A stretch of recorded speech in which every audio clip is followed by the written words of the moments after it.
Chapter 1. Which traveler's system has bound itself to me? In the sweltering heat of September, the walls of the room were warmed by the relentless sun. Shenyan, how long are you going to sleep? If you don't get up soon, you will miss the registration for the new school year. Shenyan jolted awake, cradling his head as he propped himself up. Today marked the beginning of the new semester for his senior year in high school. The previous night had been a whirlwind of pen, paper, and a miracle that left him with little sleep, resulting in a dizzying morning. After a yawn, Shenyan slipped on his slippers and rubbed his eyes, responding to the gentle knocks at the door. "I'm up, I'm up." The one knocking was his older sister, Shenyu, a 24-year-old office worker. Having the privilege of my sister's wake-up call was a part of my daily routine. Just as he stood, he found himself collapsing back onto the soft bed, his head suddenly spinning. And when he regained his focus, a translucent panel appeared in the upper right corner of his vision. Prologue, the beginning of everything. The Demon King wreaks havoc and the demonic energy invades. Please use holy water to heal the affected saintess and converse with her. Shenyan. Had he conjured hallucinations from an all-nighter spent on summer assignments? Rubbing his eyes again, he confirmed the authenticity of the panel. It resembled a system akin to those found in novels, and he sat on the edge of the bed, pondering its implications, yet failing to grasp its meaning. What was this about holy water and saintesses? There were no saintesses here, but plenty of leftover women in the matchmaking market in abundance. In fact, moreover, the text felt oddly foreign, as if from another world. Which brave soul had their system mistakenly bound to me upon traversing to an alternate realm? To that brother, I wish you all ill burn incense for you next year. Wait, although such figures don't exist domestically, what about abroad? For instance, the Saint Joan of Arc? This thought suddenly crossed his mind, leading him to contemplate further. Regardless, even if there were a genuine saintess, it still seemed ludicrous where would he find her for a conversation? And how would he procure holy water? Curiosity piqued. Shenyan grabbed his phone to search for anything related to saintesses, both domestic and international. Saint Free, captured by Goblin Saintess of Kalen Mountain. First snow. Saintess Monastery transformed in a succubus bazaar, isn't it? How wicked could it be? With a critical eye, Shenyan clicked through, only to lose interest and exit shortly after. The person who invented website blocking features was truly heinous at that moment. After about 10 minutes, the only conclusions he reached were that if he ignored the panel, it remained completely transparent, but if he actively sought it out, it would appear. Having pulled an all-nighter to finish summer assignments, he only fell asleep at dawn, and now it was already afternoon. The sun shone brightly, and, as Shenyan stepped into the living room, he found his sister reclining on the sofa, engrossed in a melodramatic workplace drama, her shorts barely covering her thighs, revealing her long, slender legs. Shenyu had fair skin, her long hair flowing freely, and her beautiful peach blossom eyes often bore a hint of weariness. Though she worked for a state-owned enterprise with decent pay, it could be exhausting, and upon returning home each day, she would care for nothing, sprawling out to relax. Outwardly, she was a diligent worker. Inwardly, the ultimate homebody, in simpler terms, a lazy dog. Another all-nighter? I see you're lovesick. You'll tell Mom in a bit, Shenyu declared, her fingers delicately pinching a potato chip before popping it into her mouth, adopting an air of superiority. After all, she was indeed the older sister, a biological one, at that no room for retorts. I was studying, you wouldn't understand, Shenyan retorted stubbornly. To make a grand statement about creating miracles on the last day of summer break, after doing no assignments all summer, truly impressive. Shenyu shifted to a more comfortable position. It's already afternoon, you should hurry to register. With your grades, you're barely holding on to a chance for a top-tier university. And yet you're so languid. Bring me a bottle of yogurt while you're at it. Get yourself, you become so lazy. Mom will definitely scold you if she finds out you stayed up all night. Have some shame, you always command me around, Shenyan complained, wondering if this was a universal trait among sisters. Other people's sisters, gentle, knowledgeable, caring, occasionally revealing hidden strengths. His sister, lazy, eating and sleeping, with little money and many matters to manage. Sigh, this was hardly my daily existence, that he obediently fetched yogurt from the fridge for Shenyu. Taking one for himself, as well after all, without pocket money, he would have to rely on his sister's generosity. As he licked the yogurt lid absent-mindedly, the system panel shifted. Prologue. The beginning of everything completed. Main quest now available. Main quest. Brave youth, become an adventurer. Receive the saintess blessing. Gain the strength of an adventurer. And register as a professional adventurer. Reward. 1,000 gold coins. Title. Novice adventurer grants 1 charm when equipped. What on earth? The quest is already completed? Where's the saintess? Where's the holy water? Shenyan glanced at Shenyu, who lay on the sofa, licking the yogurt lid. Are you saying that this lazy homebody, who only commands her younger brother to do chores, is the saintess? And that yogurt is the holy water? Shenyan began to piece together that a system, likely intended for an alternate world, designed to issue quests and guide adventurers to grow stronger, similar to an RPG game, had bound itself to him, a high school student about to start his senior year. Moreover, it had successfully activated and completed its prologue quest. What a ridiculous system, how could this even work? Wait, completing quests yields gold rewards, but then again, 1,000 gold coins. Shenyan's demeanor shifted. Were these coins pure gold? If so, converted to RMB, he would be soaring high. The biggest issue would be having too much money and nowhere to spend it, an abundance of gold coins with no exchange options. Ugh. Yet, returning to the main question how to complete this system quest, here I am, in my senior year, and the system wants me to become an adventurer. How intriguing. What are you dawdling for? Hurry up and register, and on your way back, grab me a bottle of Shanghai-style yogurt. Shen Yu urged, exasperated. My dear friends, my brother has been uncooperative lately. Any suggestions? What about transport costs? What does it matter? We're siblings. Just hurry along and he'll treat you, she replied. At least you have a bit of a conscience. Shen Yin quickly tidied up his summer assignments, slinging on a small backpack as he stepped outside. The system quest needed contemplation. While it was important, the system hadn't outlined a deadline. He intended to finish the registration first before returning to ponder the so-called system task. After an all-nighter spent creating miracles, he had slept through the morning, and now it was already the last afternoon for registration. His home was close to the school, so he felt no urgency. Living on the 14th floor of a building with 4 units, he rarely encountered the other 2 households, but he was familiar with the one across the hall. He knocked firmly on the door, and soon it opened just a crack. Have you registered? If not, let's go together, Shun Yin cheerfully suggested that I was just about to. The young woman stood gracefully, around 5 feet 6 inches tall, dressed in casual home attire. Her modest figure rising and falling gently with her breath. Her almond-shaped eyes sparkled with vitality. Her eyelashes fluttered gently, and her delicately arched brows framed features that were nothing short of a masterpiece. Her shoulder-length hair was tied back into a playful ponytail with a simple hair tie. Xia Yanxun could be considered his childhood companion, a neighbor from the same town. Their families had been close friends for generations, and their grandfathers were relatives, which led them to buy a house right across from each other. Having known each other since childhood, their relationship was quite amicable for over a decade. However, after a fateful encounter during the summer vacation, where Xia Yanxun accidentally discovered Shun Yin's role as a pilot, an invisible yet palpable barrier formed between them. Although they maintained a cordial relationship, the ease and comfort of their interactions had noticeably diminished. Furthermore, during the 2-month summer break, Xia Yanxun returned to her hometown and had little contact with Shun Yin. Upon her return just days ago, he felt as though her gaze towards him had changed, now tinged with a hint of disdain, as if she regarded him as a perverted lecher. Chapter 002. A new adventurer in senior year. Shen Yin, ever perceptive, pretended that nothing had happened. Pilot? You must be mistaken. Do you have any evidence to support that claim? Let's see it. By the way, have you completed your summer assignments? I finished them ages ago. Am not like you, Xia Yanxun replied, her voice carrying a sweetness that betrayed her youth. What do you mean? I completed mine too, you know? It took a miracle to finish it all in one night. With that, Shun Yin felt a sense of calm wash over him. They were adults, now some matters were better left unspoken. Xia Yanxun let out a light laugh of disdain. I do my assignments every night, unlike you, who sneaks off to do questionable things alone. After a brief pause, she added, take care of yourself, and perhaps buy some goji berries to brew for nourishment. Wow, you really are something. Xia Yanxun was unpredictable. How dare she say such things? Shen Yin felt a surge of irritation. It was as if she had disregarded their unspoken agreement to forget the incident, yet she brought it up herself. With a slight smirk of triumph, Xia Yanxun ignored his annoyance and turned to grab her small backpack, urging him to join her as they descended the elevator. The elevator mirrored their figures, making them appear comically flattened. She pulled out a cotton candy from her pocket, unwrapped it, and let it dissolve in her mouth. Just as Shen Yin reached out for a piece, she twisted away, playfully refusing him. Still hoarding your treats? Dogs can't eat cotton candy. Then how come you're eating it? Because I'm human, and you're a dog. Having refrained from teasing for 2 months, Xia Yanxun felt rather generous and tossed a piece of cotton candy into his hand. Shen Yin unwrapped it and savored the sweetness as they walked. The school was conveniently located a mere 20-minute walk from their community, effectively making it part of the educational district. Sinan, a third-tier city, boasted the second-best high school, Sinan No. 2 High School, where Shen Yin attended the third-year Class 1. It was the last day for enrollment, and many familiar faces could be seen around the school. After 2 months apart, some had tanned into athletic physiques, while others appeared more mature. Shun Yin sighed, wondering why no one had transformed into the petite and adorable Xiaonan Liang. As Shun Yin and Xia Yanxun were in the same class, enrolling together felt natural. The classroom was a bit messy, with the homeroom teacher reviewing documents at the podium. The early arrivals had already tidied their spots. Homeroom teacher Sukashi pulled out 2 information sheets. You're here. Please fill these out and pay your tuition over here. Teacher, is attendance mandatory for evening self-study tonight? Shun Yin inquired, showing a particular interest. Day students can skip it, but boarding students must attend a brief class meeting. Got it. After swiftly completing the forms, Shun Yin and Xia Yanxun submitted them and paid the tuition fees for their final year. Shen Yin, you must work hard this year. You performed so well before the class division in your first year. Sukashi remarked, scrutinizing him with a side. In a sense, Shen Yin had become a fallen genius. He had been a top student before the class division, but gradually fell behind afterward. The reality was stark.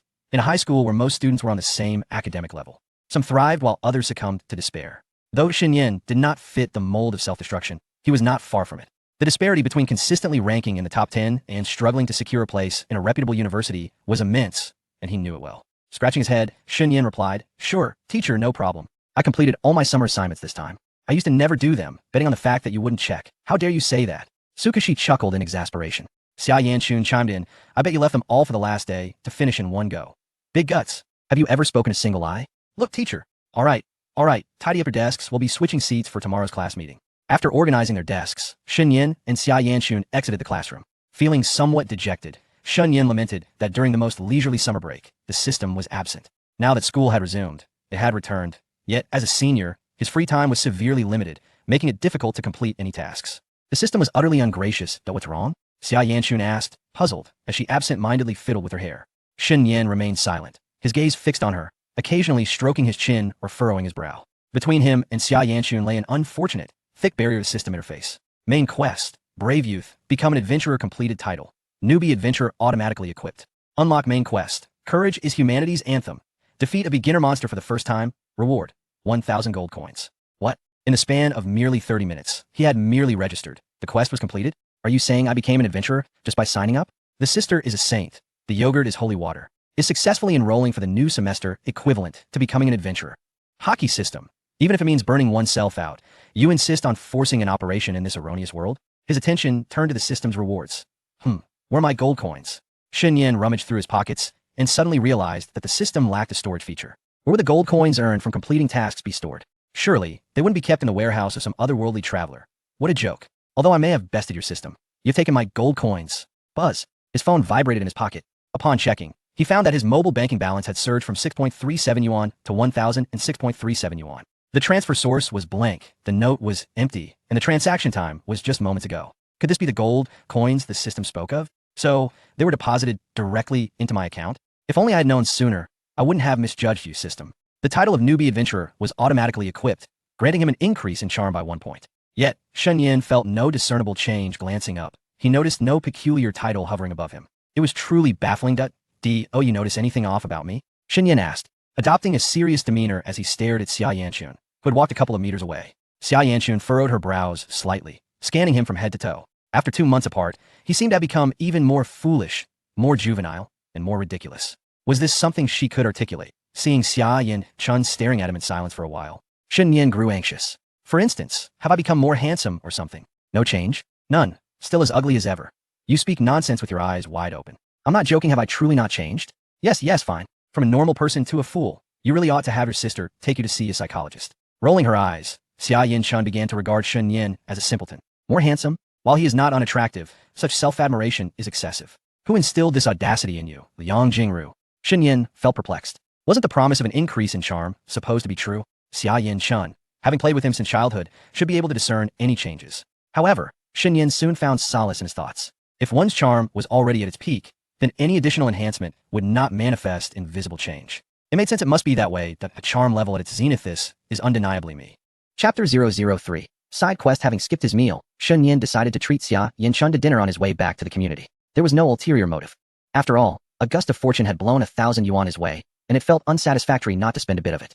He wondered about the purchasing power of 1,000 gold coins in that other world. Converted into 1,000 RMB, it actually held considerable value. With a few more tasks completed, he could easily afford luxury items like watches and handbags. You've really changed. You actually invited me out to eat, Xia Yanchun remarked, still somewhat incredulous.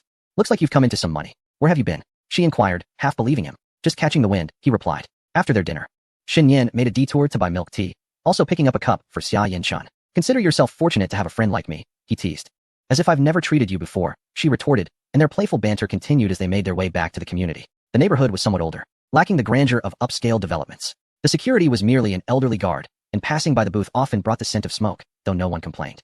While they didn't expect the old gentleman to ensure the community's safety, he was diligent in his duties. As Shen Yin approached the community, he noticed a dejected little girl sitting on a bench, occasionally rubbing her eyes. He walked ahead a bit, glanced around to ensure no adults were nearby, and approached her. What's wrong? He asked, his tone casual. That's not how you speak to someone, Xia Yanchun interjected, covering her face and gently pushing Shen Yin aside as she knelt beside the little girl. Hey there, why are you all alone? Where are your parents? They haven't come back. I came down to play with my kitten, but now I can't find it, the girl sobbed. Is it the white one? Yes. I used to find it easily. I searched for a long time, but it's gone. What if it ran onto the street? The girl's distress deepened, her fear of the kitten having met with an accident palpable. In the community, there was a stray cat that occasionally received food from residents. Yet no one had adopted it, and it was quite old. Shen Yin felt compelled to comfort the girl like an older brother. But then the system panel abruptly appeared before him. Side quest triggered. Find the adorable cat. Reward, 1,000 gold coins. Ah, there it was. The quintessential cat-finding quest from every classic RPG. Did every RPG game really revolve around such a task? Though Shen Yan had little interest in stray animals. He initially intended to offer a few comforting words and send the girl home, considering it was unsafe for her to be outside alone, even in the community. Now, however, he felt obliged to assist in the search for the cat, who would turn down 1,000 coins. All right, I'll help you look, Shen Yan declared, placing the milk tea down and telling Xia Yin-chun to keep an eye on things as he set off. Xia Yin-chun blinked her beautiful almond eyes, sensing something different about Shen Yan today, though he still bore that mischievous demeanor. This was Shen Yan's first time searching for a cat. He had never owned one, nor had he ever petted one. His initial bravado about helping soon met the reality of the task, which proved to be a bit challenging. Fortunately, the community wasn't too large. After a brief search, he finally spotted the cat lounging beneath a car. Meow, meow, meow. Goodness. Do you not have any regard for me, a novice adventurer? Be cautious, Liao Mao, for your path may narrow. You might find yourself being awakened by a passing novice adventurer in the future. What are you doing, squatting with your rear end in the air? Unbeknownst to me, Xia Yanchun had brought that little girl along, her eyes wide with a look of astonishment. Wasn't she searching for a cat? And here it is, Mimi. The little girl's eyes sparkled as she quickly pulled a sausage from her pocket. The cat, drawn by the aroma, dashed over. Side quest, find the adorable cat. Completed. Reward, 1,000 gold coins. My phone buzzed. My bank balance had surged from 1,000 to 2,000. Thank you, big brother and sister. You are such good people. The little girl was quite polite. I think you might be mistaken, for I was the one who found the cat. Next time, just thank me, I replied. Xia Yanchun, feeling too lazy to retort, mused that apart from Shen Yan, no one else would care about such trivialities. Shen Yan and Xia Yanchun ascended the stairs together, exchanging little conversation, returning to their respective homes. Shen Yan hurriedly delivered the milk tea and was about to take a shower when he was suddenly halted by Shen Yu. Stand still. Shen Yu circled around Shen Yan, pondering to herself. How had her younger brother changed a bit after his outing? He had once seemed somewhat reclusive and weary, yet now he exuded a youthful vibrance. Had he grown more handsome? After scrutinizing his face for a while, Shen Yu shook her head and grimaced. It was merely average. Then I'll head to the market. I'll take my shower now. Go ahead. Tomorrow marked the beginning of school. He would be in his senior year. After staying up all night, Shen Yan planned to retire early and adjust his schedule. After showering, he stood before the mirror and thought, goodness. He couldn't discern any changes in himself either. What good was that slight increase in charm, he wondered. System. It would be better if you operated on a scale of 10 rather than 100. Sitting cross-legged, he accessed the system interface. The task section still displayed the main quest. Main quest, Courage is humanity's anthem. Defeat a low-level monster for the first time. Reward, 1,000 gold coins. Standing at 182 meters and weighing 150 pounds, Shen Yan had never participated in sports, lacked exceptional lung capacity, and had not developed muscular physique. So, you mean to send an ordinary person to battle monsters, correct? How absurd, he scoffed. However, considering that his older sister was a saint and yogurt was akin to holy water, it was likely that the system's monsters were not genuine threats. The crux of the issue lay here. Without knowing what the monsters were, the notion of subjugating them was moot. Moreover, how was one to define such subjugation? Must he personally slay them? If the system categorized common animals like pigs, cows, and sheep as monsters, there might be a chance of completion. But what if the system went awry and classified aggressive large animals like tigers, lions, or crocodiles as monsters? That would be the end of him. System. You best not make a mess of things. I play Naruto, so beware of my maternal wrath. Nevertheless, he had managed to earn 2,000 RMB today.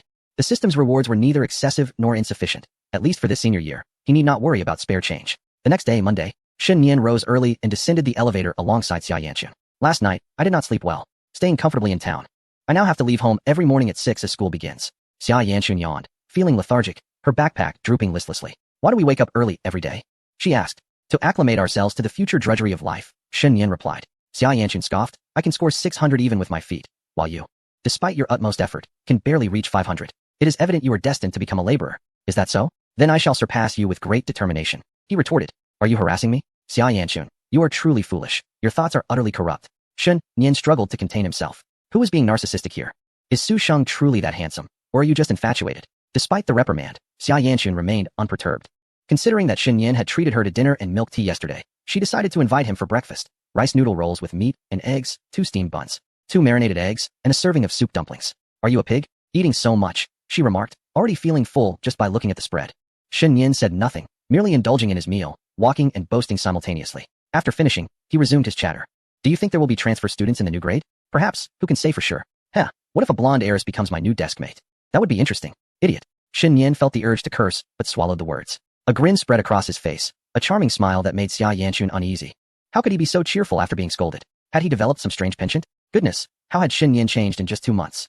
His joy was not merely from the scolding. He had just triggered a side quest. Side quest triggered. Comprehensive preparation before departure. As you embark on your journey, you must confront bloodthirsty monsters and the darkness of human nature. Please visit the weapon shop to purchase weapons. Reward, 1,000 gold coins. On the way to school, Shen Yan pondered the system's tasks. It was evident that there was a clear main storyline, akin to an RPG, where adventurers grow and ultimately confront the final boss.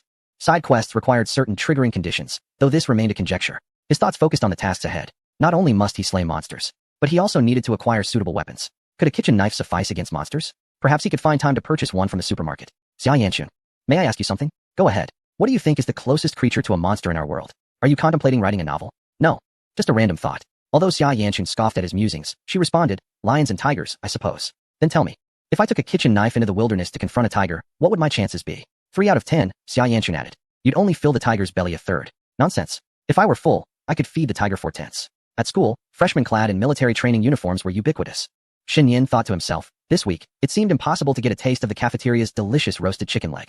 The Education Bureau has taken measures to ensure that high school students do not commence their studies prematurely, allowing this year's summer vacation for Xin Yan to be a full 50 days. Yesterday, during registration, the homeroom teacher, Su Kashi, mentioned a change in seating arrangements. However, he found himself in the same seat as the previous semester. The class consists of 51 students, necessitating one individual to occupy a single seat. It is well known that high school single seats are spacious and liberating. Shen Yan, seeking comfort, discreetly asked Su Kashi to arrange his seating, and he has consistently sat alone at the 2 desks by the window in the back row. Xia Yanxun, a top-performing student, prefers to sit at the front to absorb the lessons. Shen Yan, on the other hand, relishes the opportunity to sit in the back, where he can choose to engage with the material or indulge in a brief nap, as high stacks of books provide a perfect cover for his slumber. With teachers often turning a blind eye, as he settled into his seat, a boy from the front turned to him. Shen Yan, my brother. I've pondered this for quite some time, and I think it's time to be honest with you. The boy, Chen Dong, though somewhat flamboyant, actually performed quite well academically. Sensing the profound sorrow in his tone, Shen Yan was taken aback. Did you break up during the summer? Chen Dong's mood shifted dramatically. I advise you to keep your personal life clean. I fell victim to some dubious friends due to my chaotic personal life, and without taking any precautions, I ventured into some reckless activities. As a result, I now struggle to sleep each night, my emotions in turmoil, and I've lost over $1 million during the summer. Goodness, did you get into trouble? Shen Yan sighed, gazing at Chen Dong with empathy. It's all right, brother, you should find yourself a partner. Why? In the future, should you fall into the web of online gaming, I shall take care of your wife. How bold of you. Shen Yan adjusted himself, placing his backpack on another chair while casually opening the window for some fresh air. On this early September morning, the air was refreshingly cool, and the sky was exceptionally blue. So, what exactly did you get into? The 8 treasure porridge incident. So you're addicted to gaming? At least you have to serve time now. You've made me worry for nothing. Shen Yan did not wish to dismiss Chen Dong, but he feared he might end up as clueless as him. Why is it that both are named Chen Dong, yet some shine like platinum, while others seem foolishly dull? The disparity between individuals is stark, and it is vividly illustrated in Chen Dong. Shen Yan organized his books and gave Chen Dong's chair a gentle nudge with his foot. What is that for? Have you not noticed that I've become more handsome? Shen Yan was somewhat concerned about the charm that came with the title of novice adventurer. Not really. You were slightly inferior to me before, and now you still are. This boy speaks not a single truth. Then what if I told you I helped an elderly woman cross the street just now? Oh my good brother. You are even more handsome than I am right after a shower. The transformation is so rapid, it's like a magician's trick without any warning. Gradually, more students trickled into the classroom. Shen Yan's front row was occupied by 2 boys, while across the aisle sat a group of girls.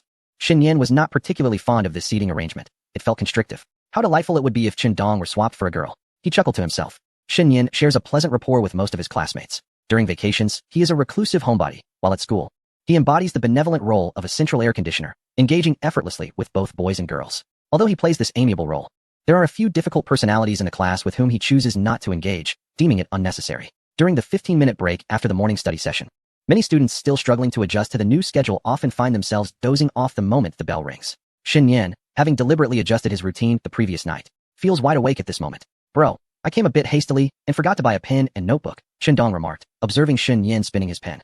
What kind of notebook? Shen Yan inquired. Just a notebook, Chen Dong replied. A pure love notebook or a sibling notebook? Dongjua, Chen Dong said nonchalantly. Shen Yan was taken aback, pondering the identity of this character, which seemed rather peculiar. He suggested that it might be wise to disregard such distractions. Nevertheless, he indeed had not prepared any notebooks or pens, resorting to using an old one he had brought from home. Thus, he rose to accompany Chen Dong to the convenience store. Despite the ongoing military training assembly for the first-year students, the small shop remained bustling with activity as the new semester commenced. Shen Yan and Chen Dong each purchased their notebooks and pens, settling their respective bills. Staring blankly at the suddenly appearing system panel, Shen Yan momentarily forgot that he was in the midst of checking out. It was only when Chen Dong nudged him from behind that he hastily exited the crowded shop. A flicker of understanding dawned upon Shen Yan.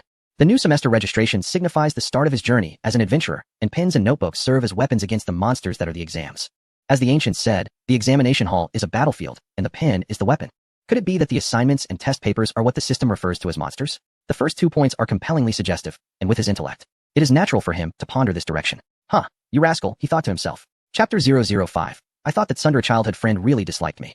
In the first class, Shen Yan had initially resolved to pay serious attention, yet his mind began to wander. The existence of the system truly astonished him, particularly the manner in which tasks are fulfilled. From yesterday afternoon until now, he had completed one main quest and two side quests, earning nearly 3,000 in less than a day. The cold, unfeeling system had transformed into a warm bank balance. System, I'm overwhelmed with emotion.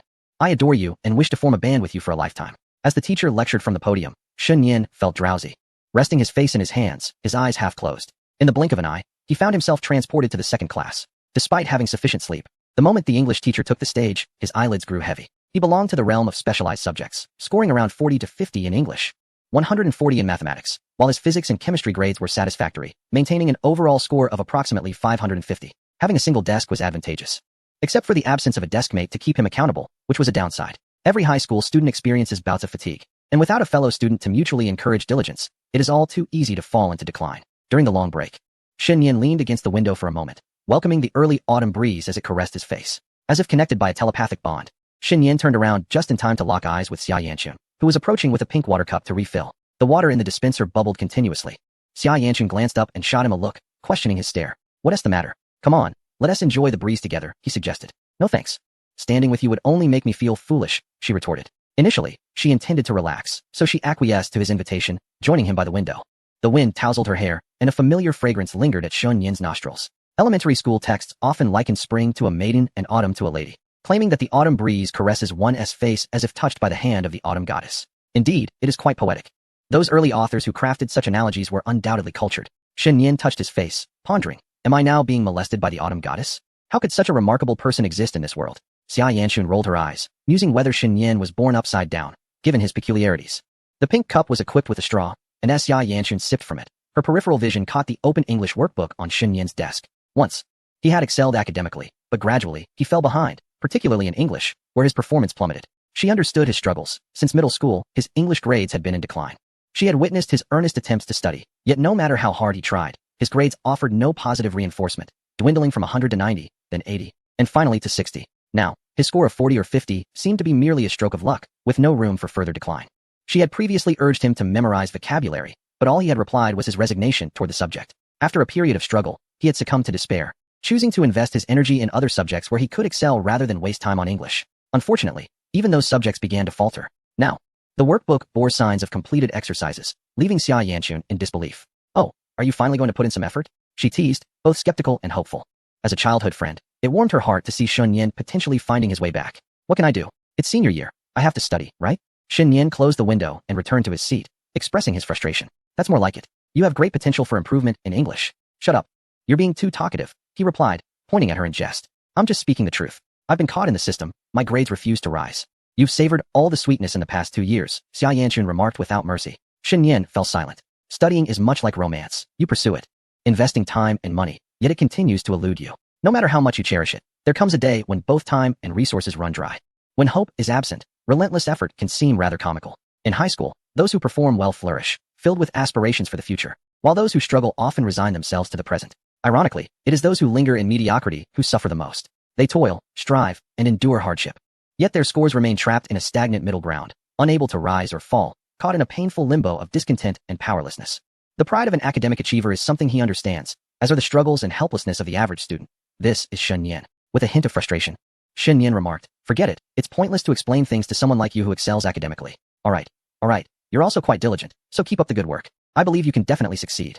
Xia Yanchun's eyes curved into crescent moons. She delighted in witnessing Shen Yan's growth. Suddenly, a notification appeared before him. The system had made its entrance. Triggering side quest, combat skills, strengthening alone. Though you have become an adventurer and acquired weapons, mere brute strength is insufficient on the road to improvement. Learn combat skills from the strongest individual in the village. Reward, 1,000 gold coins.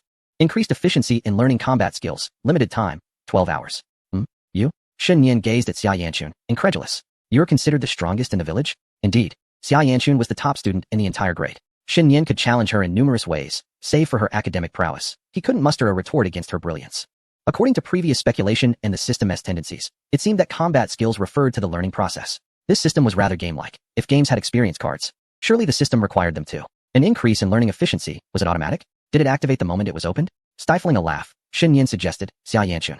Let us swap seats and be desk mates. You can help me improve, and we'll both have bright futures ahead. His tone was serious, devoid of pretense.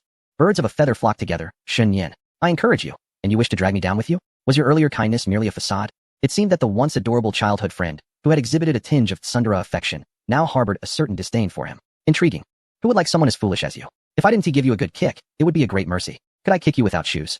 Shen Yin whispered, ensuring only Xia Yanqun could hear. Get lost. She retorted, exasperated. She couldn't help but scold him. It was hard to reconcile the chubby, endearing child he once was with the dim-witted individual he had become. If you truly intend to work hard again, I can lend you my notes and error notebook, and teach you some of my study methods. But desk mates? That's out of the question. High school ISNT elementary school, and teachers 1T allow it. That is acceptable, Shen Yin replied, not dwelling on the desk mate situation. While it might be easier to doze off without supervision, he was accustomed to sitting alone, and having a desk mate would likely feel odd. Class is starting, Xia Yanqun said, offering no further commentary. She returned to her front row seat, chatting animatedly with her desk mate. The final period was a study session, which their homeroom teacher, Su Kashi, utilized for a class meeting. The top 5 students from the second-year midterms were summoned to the office to select their seating. Soon enough, Su Kashi projected a new seating chart onto the multimedia screen. There was always a corner seat to be filled. Shen Yin preferred a single desk. He had secured his spot with Su Kashi since his first year. As long as he didn't wish to change, Su Kashi generally wouldn't alter his seating arrangement. Shen Yin cast a glance at the seating chart, noting that Shen Dong occupied the desk in front of him. This fellow was also among the top 5 in the class, and preferred the back row against the wall. But he had no desire to serve as the water dispenser monitor. His original seat was quite comfortable, and his deskmate remained unchanged. Across the aisle, Shen Yin observed Xia Yanqun, who was breathlessly relocating her books to the back. Why has she come back here? To supervise your studies. Once the seating arrangements were altered, only half a class period remained for self-study. With his arms crossed, Shen Yin grew increasingly restless and scribbled a note to Xia Yanqun, tossing it her way. Upon opening the note, Xia Yanqun found Shen Yin's crooked handwriting, which read, I thought my childhood friend, whom I found quite annoying, was merely tsundere? Xia Yanqun's expression darkened as she swiftly penned a response in neat script, transforming into a sharpshooter, and shot back with a retort. I'll ask the teacher to swap seats after class. Please point out any mistakes. I'll correct them immediately. Chapter 006. Essential Vocabulary for the English College Entrance Exam. Memorized quickly during the lunch break, Shen Yin leaned against the windowsill, gazing towards the cafeteria in the distance. The military instructor had already lined up students outside the dining hall. There was no escape for us. Previously, Shen Yin enjoyed rushing to the cafeteria, but this week, even if Usain Bolt were present, he would have to obediently wait for the instructor to finish eating. The classroom was still populated, mostly by girls. Some were studying, while others chatted with their new deskmates. Xia Yanqun sipped her drink through a straw, laughing with her companion. Shen Yin summoned the system panel, noting that he had triggered 2 tasks thus far. Main quest, courage is the anthem of humanity. Side quest, combat skills, strengthening myself alone. One task urged him to confront monsters, while the other encouraged study. Although they appeared to be 2 separate endeavors, the side quest was merely a component of the main one, an effortless task. Neither quest indicated a time limit, so Shen Yin felt no urgency. As the crowd thinned, Shen Yin and Shen Dong headed to the cafeteria for lunch. At 12:50, only Shen Yin and Xia Yanqun remained in the classroom, as the other students had returned to their dormitories. Hey, I have some materials. Do you want them? What subject? English. Shen Yin's face fell. He longed to exclaim, I refuse to study the language of foreigners. However, he understood that he could not afford to ignore it, as it was a core subject worth 150 points, with substantial room for improvement.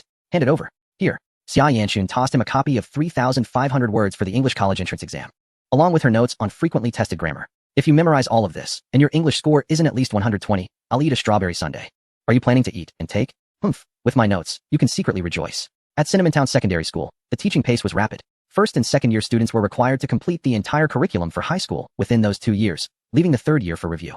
Xia Yanqun's notes encompassed all the commonly tested grammar. Shen Yin considered scoring 104 in English to be quite impressive, especially since he was only achieving scores in the 40s, an almost threefold discrepancy. Flipping through the densely packed notes, he quickly closed the book.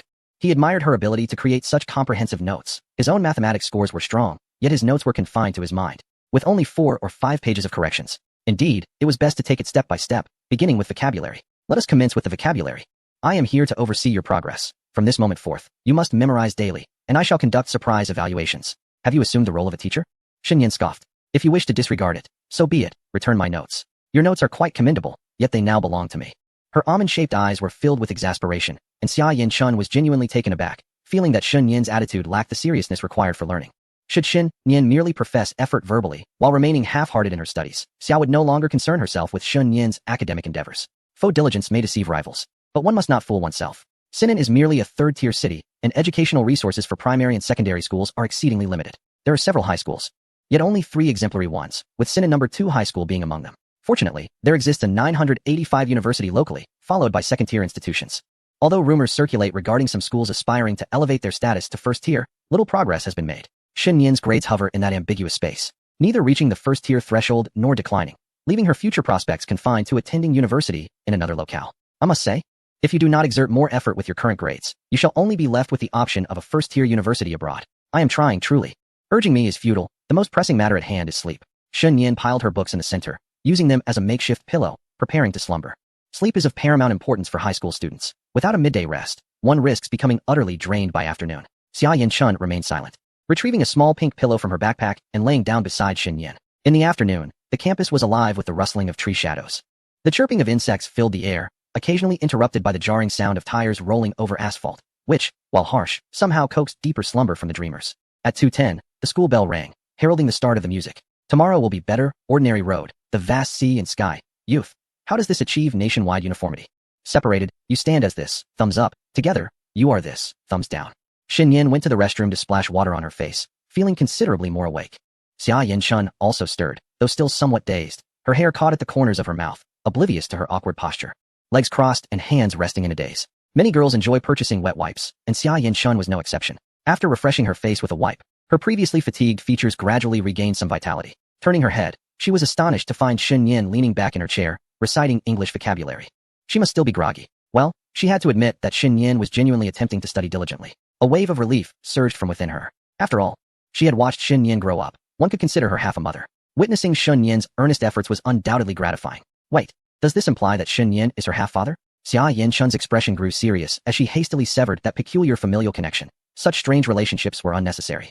It was better to remain steadfast rivals. Quite committed, I see. To what extent have you memorized?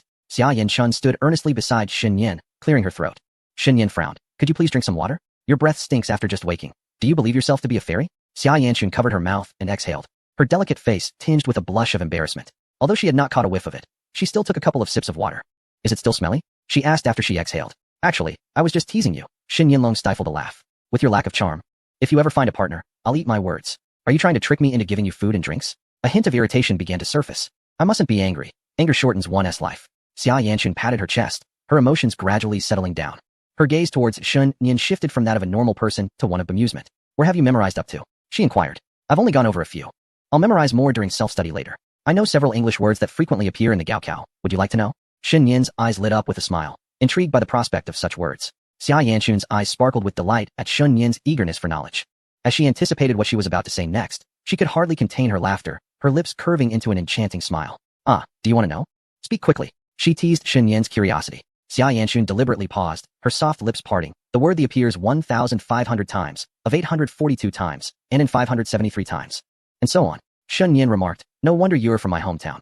Only someone like you could be my rival. As more classmates trickled into the classroom, Xia Yanchun stifled her laughter and hurried back to her seat. Before long, her front-row classmate, Shen Dong, arrived. Shen Yin playfully kicked him, seizing the opportunity. Shen Dong. I know several English words that frequently appear in the Gaokao. Would you like to know? Spill it quickly. Shen Dong's eyes brightened. Of, and therein. Why did you mix something strange in there? Shen Yin replied earnestly. These are essential words. Memorize them. Remembering these words could boost your score in English, Shen Yin advised. Shen Dong took a moment to process this, then nodded earnestly. My English grades are quite decent. Although yours are abysmal, there is no need for excessive worry. After all, English has been tested for over a decade. It may not even be on the exam next year. Are there any experts? With 3 classes in the afternoon, Shen Yin was genuinely focused on his studies. His math scores, ranking first in the grade, had little room for improvement, so during math class, he took out a pocket-sized book titled The 500 Most Commonly Tested English Words to continue his vocabulary memorization, compensating for his weaknesses. Side quest, combat skills. I grow stronger alone. Completed, reward, 1,000 gold coins. Combat skills learning efficiency boost, limited time, 12 hours. Combat skills learning efficiency boost, 11:59, 58, chapter 007. You don't even have 26 letters to tempt me, alright. I shall grow stronger on my own. Shen Yin felt elated. The system neither coerced him into tasks nor deducted rewards, which was a significant advantage. The countdown for the efficiency boost continued to decrease second by second, and Shen Yin made no waste of time, promptly resuming his vocabulary memorization. The system did not specify the exact value of the efficiency increase, leaving Shen Yin unaware, and before he knew it, the last class had already concluded. He scarcely registered the sound of the dismissal bell. It was only when Shen Dong stood up, causing the back of his chair to brush against his desk, that he became aware that class had ended. This buff seemed rather potent. After a whole afternoon of study, he was already slightly fatigued. Yet this buff forcefully propelled him into a heightened state of concentrated learning. Reciting English vocabulary was typically a torturous endeavor for him. Yet just moments ago he had been fully engrossed. Glancing back, he recalled having memorized nearly 70 English words in one class. Xia Yanchun. Xia Yanchun slightly pursed her lips, a pencil perched before her mouth, her features a captivating blend of light and shadow. Shen Yin gestured toward the palm-sized vocabulary booklet and inquired curiously, how many English words can you usually memorize in one class? About 40 or 50. Can you recall one in a minute? Won't you forget? Not really, it's manageable. After a couple of days, I have someone test me. If I can't write them down, I just memorize them again, and then they stick. You are remarkable. Shen Yin gave her a thumbs up before retreating into his thoughts. An English score of 140 was impressive, yet he could only manage 40 or 50 words per class. While the system's buff enabled him to memorize 70 words in a single session, the system did not elaborate. But Shen Yin had a strong intuition that the enhancement it provided was indeed exponential. Improvement in learning efficiency, whether by a factor of 1, 100, or 1000, was still an enhancement. This was truly extraordinary. What? You created this yourself? That's splendid. Shen Yin's struggle was not with memorizing English words, but rather with the rapidity of forgetting. All too often, he would memorize something today, only to find it a blank slate upon awakening. The system's buff sharpened his focus and accelerated his memorization, yet he still harbored concerns about retention. If only he could remember those words. Why would he need to settle for 40 or 50 in English exams? I'm hungry. Shen Dong turned around, clicking his tongue, still memorizing? At this point, let us eat first. All right. Shen Yin, too, felt weary. The mental exertion of a senior high school student was astonishingly high, and their appetites matched. One could easily feel on the verge of starvation in mere moments. The buff was still counting down, and upon glancing at it, Shen Yin realized with dismay that there was no pause button. The BYD system truly embodied a gaming essence, much like a double experience card in a game. The benefits would automatically vanish once the time elapsed, irrespective of whether one had completed the task. All right then. In a flash, Shen Yin dashed away, racing against time. To be candid, he was somewhat addicted to that feeling of intense focus and study. The sensation of unfamiliar knowledge forcefully encroaching upon him transformed from resistance to adaptation, ultimately leading to his immersion in the realm of English vocabulary. How tragic. Chen Dong looked utterly bewildered, as if the child had been starved into a zombie. Evening self-study. Golden rays streamed through the corridor columns of the teaching building, sycamore leaves gently cascading like gilded confetti. The noise from the playground gradually faded, birds slicing through the clouds, and the fragrance of ink wafted in the twilight. After dinner, Shen Yin seized the moment to visit the restroom, procured a wet wipe from Xia Yanchun to freshen his face, and, under her astonished gaze, plunged back into memorizing English words. In the past, he had found memorization quite arduous. To remember more clearly, he would write and recite simultaneously, yet even so, he would forget nearly everything by the next day. Thanks to the system's buffs, he has become frighteningly powerful. Xia Yanchun was genuinely moved by him. Even if one strives tirelessly, it is essential to balance work and rest, especially after a whole day's study. Engaging intensely in a single task can easily drain one's enthusiasm, and Xia Yanchun feared that Shen Yin would soon lose interest.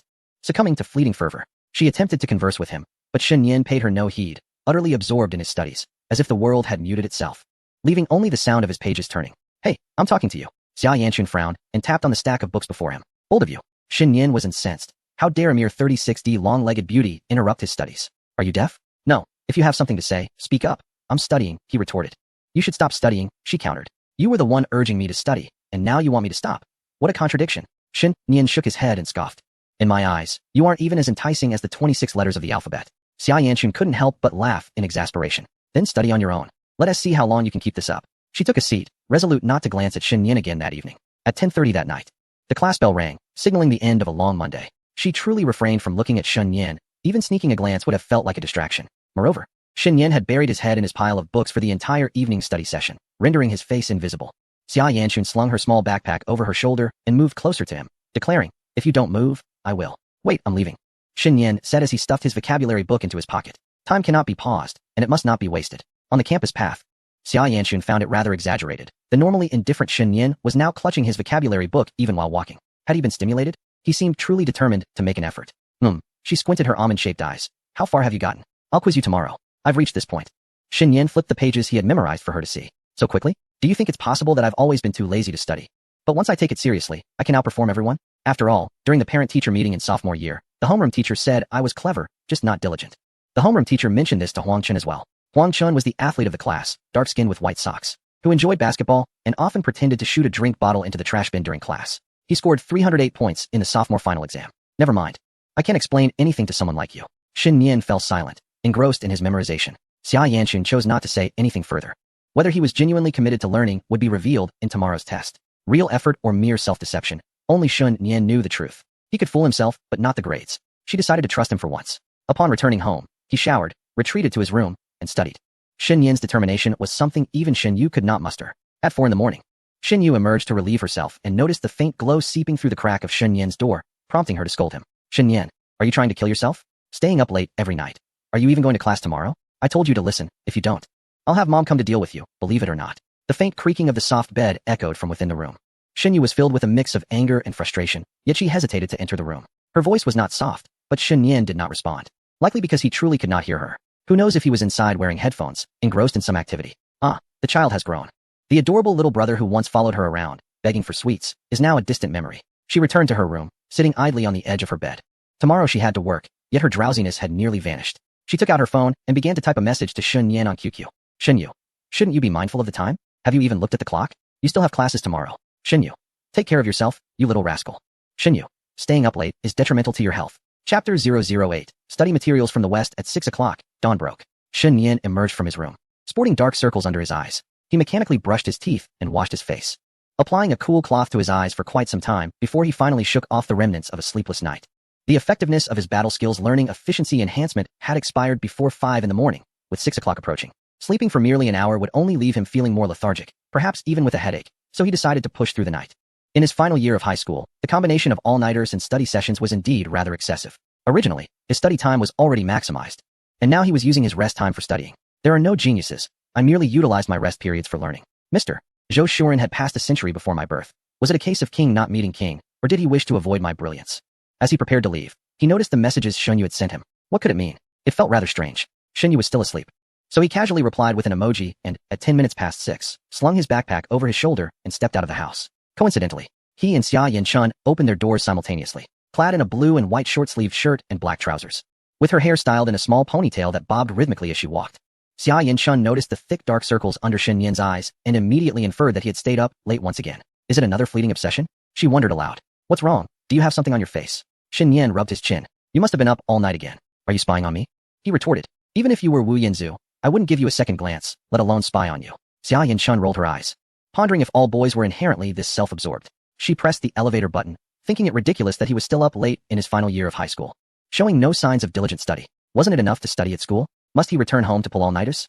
Believing that was as foolish as believing a text message requesting a loan of 500 yuan from Qin Shi Huang for a comeback, even if he were genuinely studying. Utilizing his rest time for learning, then using study time to compensate for rest was an absurd inversion of priorities. Shen Yan was bewildered and accompanied her to a nearby breakfast shop, where he purchased 2 buns. They walked to school in silence. Xia Yanchun, curious, finally asked, what are you thinking about? Is Wu Yanzu's attractiveness truly superior to mine? Share something I don't know. Previously, I snuck into your house and took a peanut snack. So it was you. Hey, don't hit me. Ouch. After an all-nighter, I feel utterly drained. Upon arriving at school, Shen Yan immediately rested his head on the desk, and in the blink of an eye, he transitioned from 6:40 to 7:10. Had it not been for Chun Dong turning around to rouse him for morning reading, he would have likely succumbed to slumber once more. Had he indulged himself thoroughly last night? Was it not permissible for him to burn the midnight oil for study purposes? What region is it from? Chen Dong asked mysteriously. Shen Yan stroked his chin, murmuring, from the West, Europe, and America. My brother possesses taste. I too am not fond of Japan and South Korea. Are we even discussing the same thing? Your taste is quite peculiar. This mischievous child, a pride of our nation. A gem of society. A word borrowed for expression.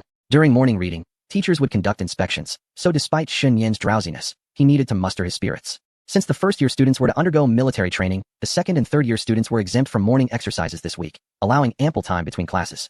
Just as Shen Yan settled down, he abruptly caught a whiff of a delicate fragrance. Lifting his heavy eyelids, he wondered what was amiss. The back exercise, as discussed yesterday. The morning sun cast its rays upon Xia Yanchun's face, momentarily enchanting Shen Yan. The mere thought of her, a sweet and charming girl, who once was a naive child known for her antics, led Shen Yan to a state of revelation. How vexing it was that, for a fleeting moment, he found this mischievous girl to be rather captivating, lost in a haze of confusion. Come, open your dictation book, he said, handing his vocabulary list to Xia Yanchun.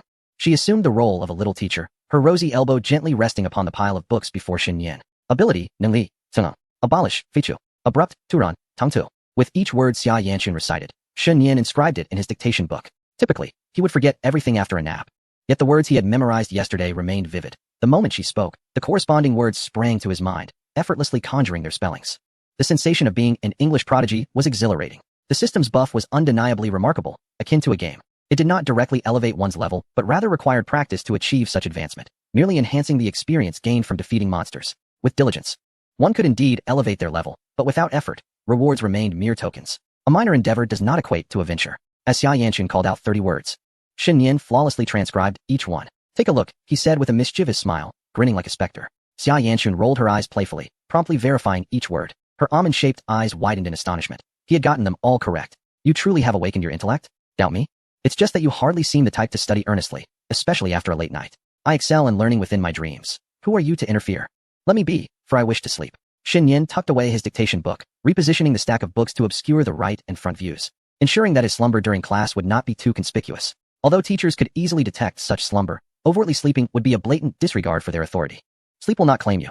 Xia Yanchen huffed, returning to her seat. As the class bell rang, Xin Yan had already laid his head upon the desk, leaving Xia Yanchen with only the sight of his tousled hair. He slept soundly. The first lesson was English, and the teacher discussed the exam papers. For Xin Yan, who usually scores around 40 to 50 points, it was of little consequence if he didn't listen. Memorizing vocabulary was his utmost priority. Even if he managed to grasp some grammar, it would be futile without a solid vocabulary. It was commendable that Xin Yan was making an effort, despite their frequent quarrels.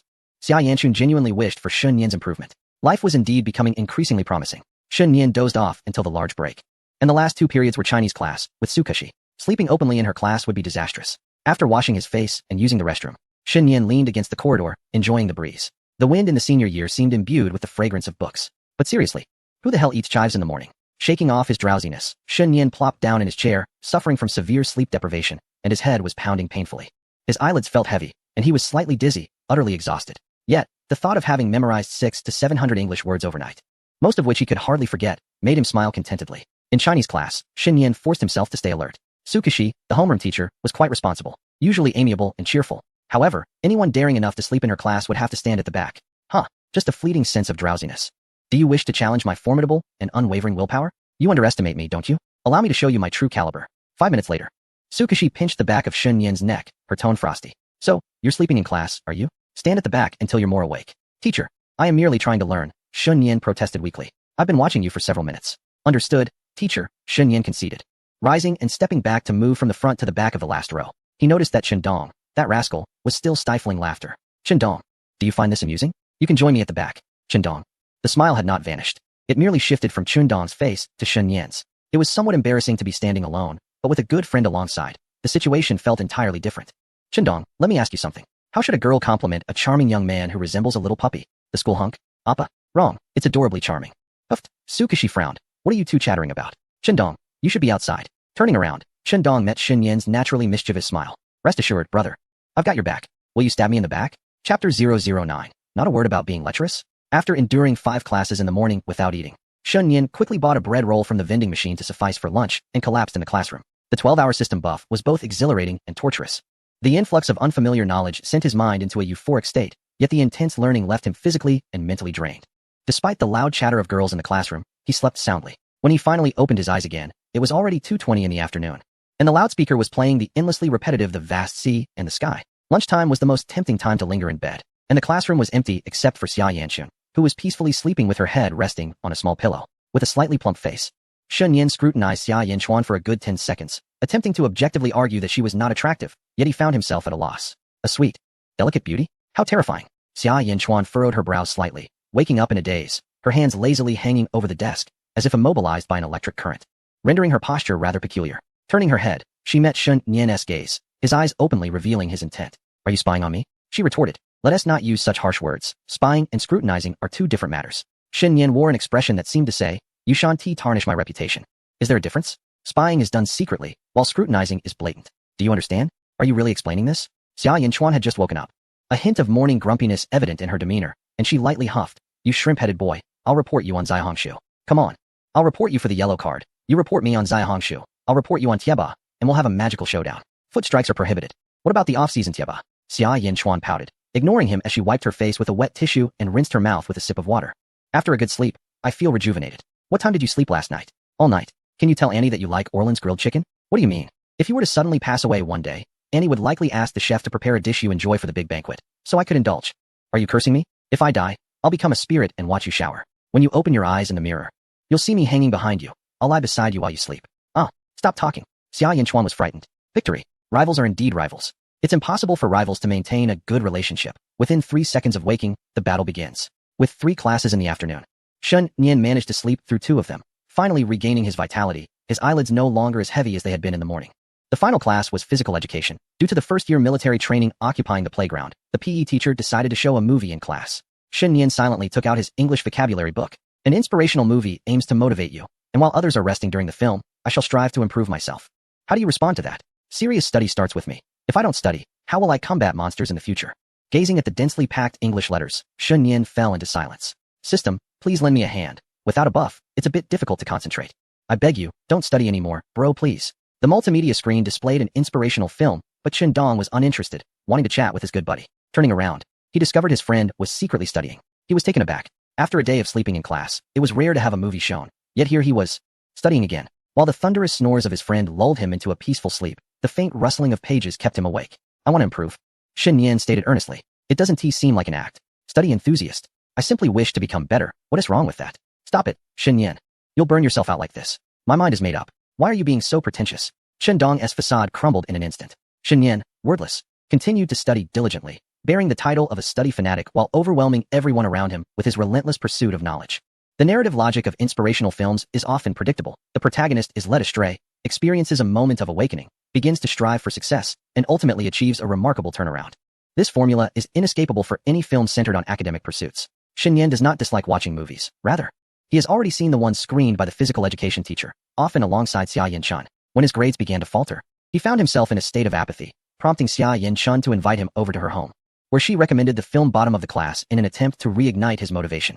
The outcome was evident. Shen Yan felt invigorated, albeit only for 2 days. Turning his gaze, he noticed Xia Yin-chun deeply engrossed in her studies, the tip of her pen gliding across the exercise book with the occasional faint rustle. She was indeed the epitome of diligence. Trigger side quest, reunion with an old friend. You have encountered a childhood companion, and it appears there is unresolved tension between you. Please take a stroll with her to mend your relationship. Reward, 1,000 gold coins. Ah, how benevolent the system is. Shen Yin scrutinized the system task, and then glanced back at Xia Yin-chun. Surely, it must refer to her, as she was the only person from his past present in the class. The description of a childhood companion matched perfectly, and the lingering, unpleasant memories were unmistakable. Yet the idea of unresolved feelings felt elusive. He attempted to whistle, but it came out as a feeble sound reminiscent of a child's mischief. Xia Yin-chun cast a sidelong glance, but returned to her work. Boy, come sit over here and chat with me. Oh, it's you, Shen Yan. I thought a lively young man was trying to flirt with me. Xia Yin-chun suddenly understood. My apologies, I mistook you for someone else. A solid punchline, indeed. One must be ever vigilant, for a moment's inattention could lead to a sharp retort from Xia Yin-chun. Yet, considering the reward from the system, he bore it with grace. After all, who would quibble over 1,000 gold coins? The atmosphere in the classroom was relatively relaxed, with movement being commonplace. Xia Yin-chun took a seat by the window, clutching her exercise book. Is there an issue? Do we have a conflict? She queried, her brows slightly furrowed. What conflict? I mean, do you dislike me? Do I annoy you? The system spoke of unresolved feelings, but Shen Yin was perplexed. Despite his past transgressions against Xia Yin-chun, she too had her share of faults, and if she bore no grudges, why would she dislike you? There are indeed many things that irk me about you. You're obnoxious, foolish, and lecherous. How dare you tarnish my reputation with such baseless accusations? Shen Yin retorted, feeling a surge of frustration. If I am foolish, does that mean there are no intelligent people left in the world? And I shall not entertain the notions of being lecherous or obnoxious. Xia Yin-chun clenched her small fists, crumpling her exercise book in the process. Is there something you want? If not, I shall take my leave. Do not seek me out unless necessary, or I might just retaliate. Engrossed in their banter, he nearly forgot he was undertaking a system mission. As Xia Yin-chun stood up to leave, Shen Yin hurriedly said, Please, sit down. I'll treat you to breakfast tomorrow. That was more like it. By the way, do you have any unresolved issues? Shen Yin gestured with his hands, referring to something that had long been on her mind. Indeed. My greatest regret is not having trained you to be a little sweetheart, allowing you to grow up incorrectly, turning into a fool. Shen Yin was utterly perplexed. Wait, what? Are you serious? Such a ridiculous notion. Chapter 10. Your XP is a little sweetheart? Shen Yin's feelings could be succinctly described in 4 words, utterly bewildered. His mind felt as if it had been jolted awake, leaving him in a state of disbelief. After a moment, he lowered his voice and leaned closer to Xia Yanchun's ear, his tone filled with incredulity. Your XP is a little sweetheart? Quite the unique taste you have. Get lost. Xia Yanchun playfully hit him under the table with her small hands. Shen Yin was accustomed to her antics. She either bit or hit him. Xia Yanchun was older by half a year and had long been in the role of the older sister. In their early years, she had taken advantage of her early physical development and age to dominate him. But as they entered adolescence, Shen Yin began to grow, once significantly shorter than Xia Yanchun. After 2 years of puberty, he surpassed her in height. By the time of their sophomore health check, Shen Yin had reached 179 centimeters and was still growing, while Xia Yanchun remained at 161 centimeters. While this height was not considered short among girls, it appeared diminutive next to Shen Yin, who stood at nearly 180 centimeters. This reversal of physical dominance led Xia Yanchun, who had once relied on physical force to control Shen Yin, to begin employing reason instead. After all, when you can easily overpower someone, you need not waste words. However, when the tables turn, shoot, can we reconcile? Having once been subdued by Xia Yanchun, it was now Shen Yin's turn to assert his dominance over her. The dynamics of their relationship began to shift. creating a distinct separation between the genders. Physical confrontations were no longer permissible. If Xia Yanchun playfully bit Shen Yan, it was harmless, but if he did the same to her, it would be deemed inappropriate. It was frustrating. The world seemed so unfair to boys. So what exactly do you want? What grievances do you harbor? Are you unwell? Shen Yan coughed, cutting her off. This hard issue of yours isn't quite right. Let us change the subject. But can one simply exchange such matters? Xia Yanchun sighed, unable to comprehend Shen Yan's antics. I don't have any unresolved issues. Stop messing with me. Impossible. You're telling me you have no issues? What about the 1,000 gold coins I'm owed? Are you going to pay me back? How infuriating. You need to think of something. Determined, Xia Yanchun resolved that if she truly had no unresolved issues, she would risk her own safety to give Shen Yan a good beating, thereby becoming his unresolved issue. Then, she would buy him some gifts and kneel to apologize, hoping to resolve the matter and earn the system's rewards. The plan was set. I am convinced you are genuinely unwell. With that, Xia Yanchun snatched a pen from Shen Yan's desk and opened her workbook to begin writing. With only a few minutes left until class ended, returning to her seat seemed unnecessary. Her desk was conveniently positioned beneath the air conditioning vent, and given her current condition, sitting there would spare her from the chill. Unable to extract any further clarity from the situation, Shen Yan found himself at a loss. It is difficult to ascertain whether I am unwell, yet it is undeniable that the system is flawed. Could it be that my childhood companions are not who I remember? After careful contemplation, I find it perplexing. Is there perhaps a hidden childhood sweetheart among my classmates? With no time constraints on the tasks at hand and lacking direction, I must set this matter aside for the moment. Side quests present themselves one after another, while the main quest remains astonishingly quiet. During evening self-study, the classroom buzzed with noise. Sukashi had established rules, mandating that the class monitors maintain discipline, with the authority to note down the names of disruptive students. Xia Yanchun, being the top student, was appointed class leader after the division of classes. The academic atmosphere was generally pleasant, with only a few troublemakers occasionally breaking the silence. Quiet down. If you continue to chatter, I will take names, Xia Yanchun called out, and the previously talkative students promptly settled down, though it was not long before the chatter resumed. As long as the noise was not excessive, Xia Yanchun would overlook it, intervening only when the overall classroom environment was compromised. However, the serene study environment was disrupted by the late arrival of a sports student. Huang Chun entered with his damp, spiky hair and let out a long sigh, followed by a casual dribble of the ball and a jump shot that echoed sharply against the tiled floor. I couldn't help but twitch at the corner of my mouth. Was this truly the underlying code of a basketball-playing athlete?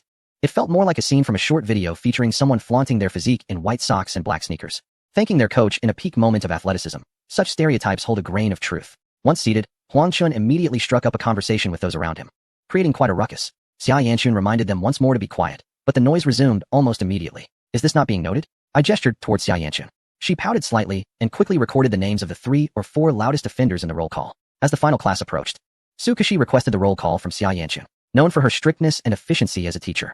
Sukashi was said by some girls to be quite jovial when patrolling the female dormitories. Responsibilities are responsibilities, yet life remains distinct. She manages both with clarity. Periodically, Sukashi would summon a few of the most frequently noted troublemakers for a reprimand, as was the case now. After reviewing the roll call, she called 3 boys and 1 girl to her office, one of whom was Huang Chun. When they returned, their expressions were far from pleasant. I propped my chin on my hand and yawned. Why the long faces? Are you not enjoying yourselves? I had a strong dislike for Huang Chun. He was overly familiar and often touched other people's belongings without consent. One Sunday evening in the second year, he had occupied my seat and left it in disarray when he left. As a boarding student, I typically did not arrive until Monday for classes. And upon discovering the messy desk, it felt as though the world had collapsed. Those unaware might have thought it had been ransacked. I confronted Huang Chun, and tensions nearly escalated into a fight, but he ultimately apologized and cleaned up the mess. Adhering to the principle of not striking someone who offers a smile, I refrained from saying much more. If it had come to blows, I would have been in the wrong, and besides, I might not have been able to overpower Huang Chun, given the physical advantages of an athlete. Huang Chun had once spoken ill of Shen Yan in the dormitory, and had it not been for Chun Dong discreetly informing Shen Yan, he would remain oblivious until graduation. Observing Huang Chun being reprimanded, Shen Yan felt a sense of amusement. The atmosphere in the classroom was notably serene, allowing Shen Yan to even hear the sound of Chun Dong turning the pages of his book. The study environment was optimal, and Shen Yan found himself swiftly memorizing vocabulary. As the bell rang, he quickly packed his belongings, preparing to make a hasty exit. Was this persistence not merely a fleeting enthusiasm? He had assumed that tonight would mark the end of his endeavors. Xia Yanchun, witnessing Shen Yan stuffing his vocabulary book into his backpack, was taken aback. Do not view me through your narrow perspective. I am now a man with a purpose, destined to confront formidable foes. Long have I dismissed my rival, the little Karami, from my thoughts. Don't stay up late again. I have noted your name today. After so many years of friendship, can you truly sever ties? If we must part, then so be it. Xia Yanchun huffed, shouldering her backpack and exiting the classroom, with Shen Yan following closely behind. When one becomes sufficiently familiar with another, even the act of severing ties can become a jest. Such actions are reserved for friendships that have frayed, while rivals share no camaraderie, only a division of life and death. Upon reaching the corridor, Xia Yanchun was halted by a female voice calling out to her. Xia Yanchun, did you just remember my name? Chapter 11. What uses good looks? Can you defeat me in a duel? Lin Shiyuan, a rather spirited girl in class, was known for her boisterous nature. With her vivacious personality and striking appearance, she enjoyed amiable relations with many boys and girls in class, to the extent that some would even fan her feet, embodying a sense of royalty among her peers. However, Shen Yin believed that the primary reason for her popularity lay in her penchant for pairing shorts with calf-hugging white stockings, a combination that wielded a potency akin to nuclear power among high schoolers. The girl reprimanded by Su Kashi in the office moments ago was none other than her. Xia Yanchun, somewhat perplexed, nodded in acknowledgement. Why do you care if I remember your name? Did I even speak? You did. You remembered me just because I spoke? It's all your fault I was scolded by the homeroom teacher. Now understanding the situation, Xia Yanchun realized that Lin Shiyuan was seeking confrontation, having endured the teacher's scolding. She felt that it was her own act of remembering Lin Shiyuan's name that led to her being reprimanded. I hardly remember names unless they're particularly loud, and I had already given you a warning. Why must I remember your name when no one else does? Is it a requirement among classmates? Lin Shiyuan stammered under Xia Yanchun's scrutiny, her confidence waning. You were exceedingly loud today, to the point that even Xin Yan was disturbed. Xin Yan, who was merely observing, slowly raised a questioning eyebrow. I am merely an audience here. Why am I being dragged into this? Is it impossible for you to leave me alone? You should have said so earlier. Lin Shiyuan shot a glance at Xin Yan, then turned her gaze back to Xia Yanchun. Many girls are talking. What does it mean that you only remember my name? You were the loudest. If you do not study, others must. It is entirely reasonable to remember your name, given your volume. Xia Yanchun retorted, exasperated. If you are loud, do not fear being remembered. If you fear being remembered, then cease your noise. You are quite the paradox. Are you targeting me? Lin Shiyuan asserted confidently. Xia Yanchun and she do not share the same social circle, leaving them devoid of common topics for conversation. The tension between them was palpable, and before Xia Yanchun could utter a word, Shun Yin interjected, shattering the standoff between the two girls. Your corner is as noisy as a meeting of stray dogs at the village's edge. As class monitor, I'm taking note of 7 or 8 names. Lin Shiyuan's eyes widened in disbelief as she turned to Shen Yin. Are you referring to me? Indeed. How could you speak to me like that? Shen Yin wore a perplexed expression, saying, we aren't exactly close, so why would you think I would be biased? Those who know us are classmates, while those who don't might assume I am a heartbreaker. Lin Shiyuan, feeling utterly wronged, turned away, her eyes glistening with unshed tears as she scurried off. How tiresome, Xia Yanchun remarked, walking ahead in silence. Beneath the streetlights, mosquitoes flitted about, and the smoky aroma of street barbecues wafted through the air, occasionally interrupted by the sounds of bargaining. Why did you speak up for me? Shen Yin hurried to catch up with Xia Yanchun, fiddling with his phone. Suddenly, Xia Yanchun remarked, because Lin Shiyuan was indeed being quite loud, I was merely upholding reason, not taking sides. But you like Lin Shiyuan, don't you? If you aid me and not her, she will surely despise you. Come on. Are you spreading rumors about me? Shen Yin protested, feeling unjustly accused, insisting, that is merely a rumor. At that tender age of budding romance, any interaction, blushing faces, shy moments, was often misconstrued as affection. During their sophomore year, whispers circulated around the classroom about Shen Yin and Lin Shiyuan. Shen Yin likes Lin Shiyuan. Shen Yin and Lin Shiyuan have the perfect couple look. Such rumors flourished. Among the academically pressured high school students, both their physical and emotional states were stifled. They often turned to half-understood matters as fodder for conversation, embellishing tales when gathered together, enjoying the gossip without truly comprehending the potential harm their words could inflict on others. Thus, rumors were born. By the time Shen Yin realized the extent of the gossip, it had already spread throughout the class that he was enamored with Lin Shiyuan, and that she reciprocated his feelings. He yearned to clarify the misunderstanding, but found himself at a loss for words. Whenever the topic arose, he would attempt to assert that his feelings for Lin Shiyuan were non-existent. Gradually, the discussions faded away, and he believed the matter was settled until Xia Yanchun resurrected this troublesome issue. Do not let the rumor mill catch me, he thought. I see how you gaze at Lin Shiyuan with such affection, yet you claim not to be fond of her? Xia Yanchun twisted the adjustable strap of her backpack into a cylindrical shape, fiddling with it, her gaze wandering along the roadside, as if it were a casual remark. Affection? What a farce. Shen Yin felt a sense of helplessness akin to a blind man being falsely accused of voyeurism. His relationship with Lin Shiyuan was merely that of ordinary classmates, and following the tumult of rumors, they had acquired an additional bond as fellow victims. Aside from casting a glance at Lin Shiyuan when she donned white stockings, he hardly paid her any mind. What good is beauty? Can she defeat me in a duel? Do you truly not like her? Just average. Oh, please cease spreading rumors. It's absurd. It's one thing for others to say it, but why would you? Shen Yin scratched his head, feeling an urge to unleash his frustration. You failed to clarify. How am I to discern the truth?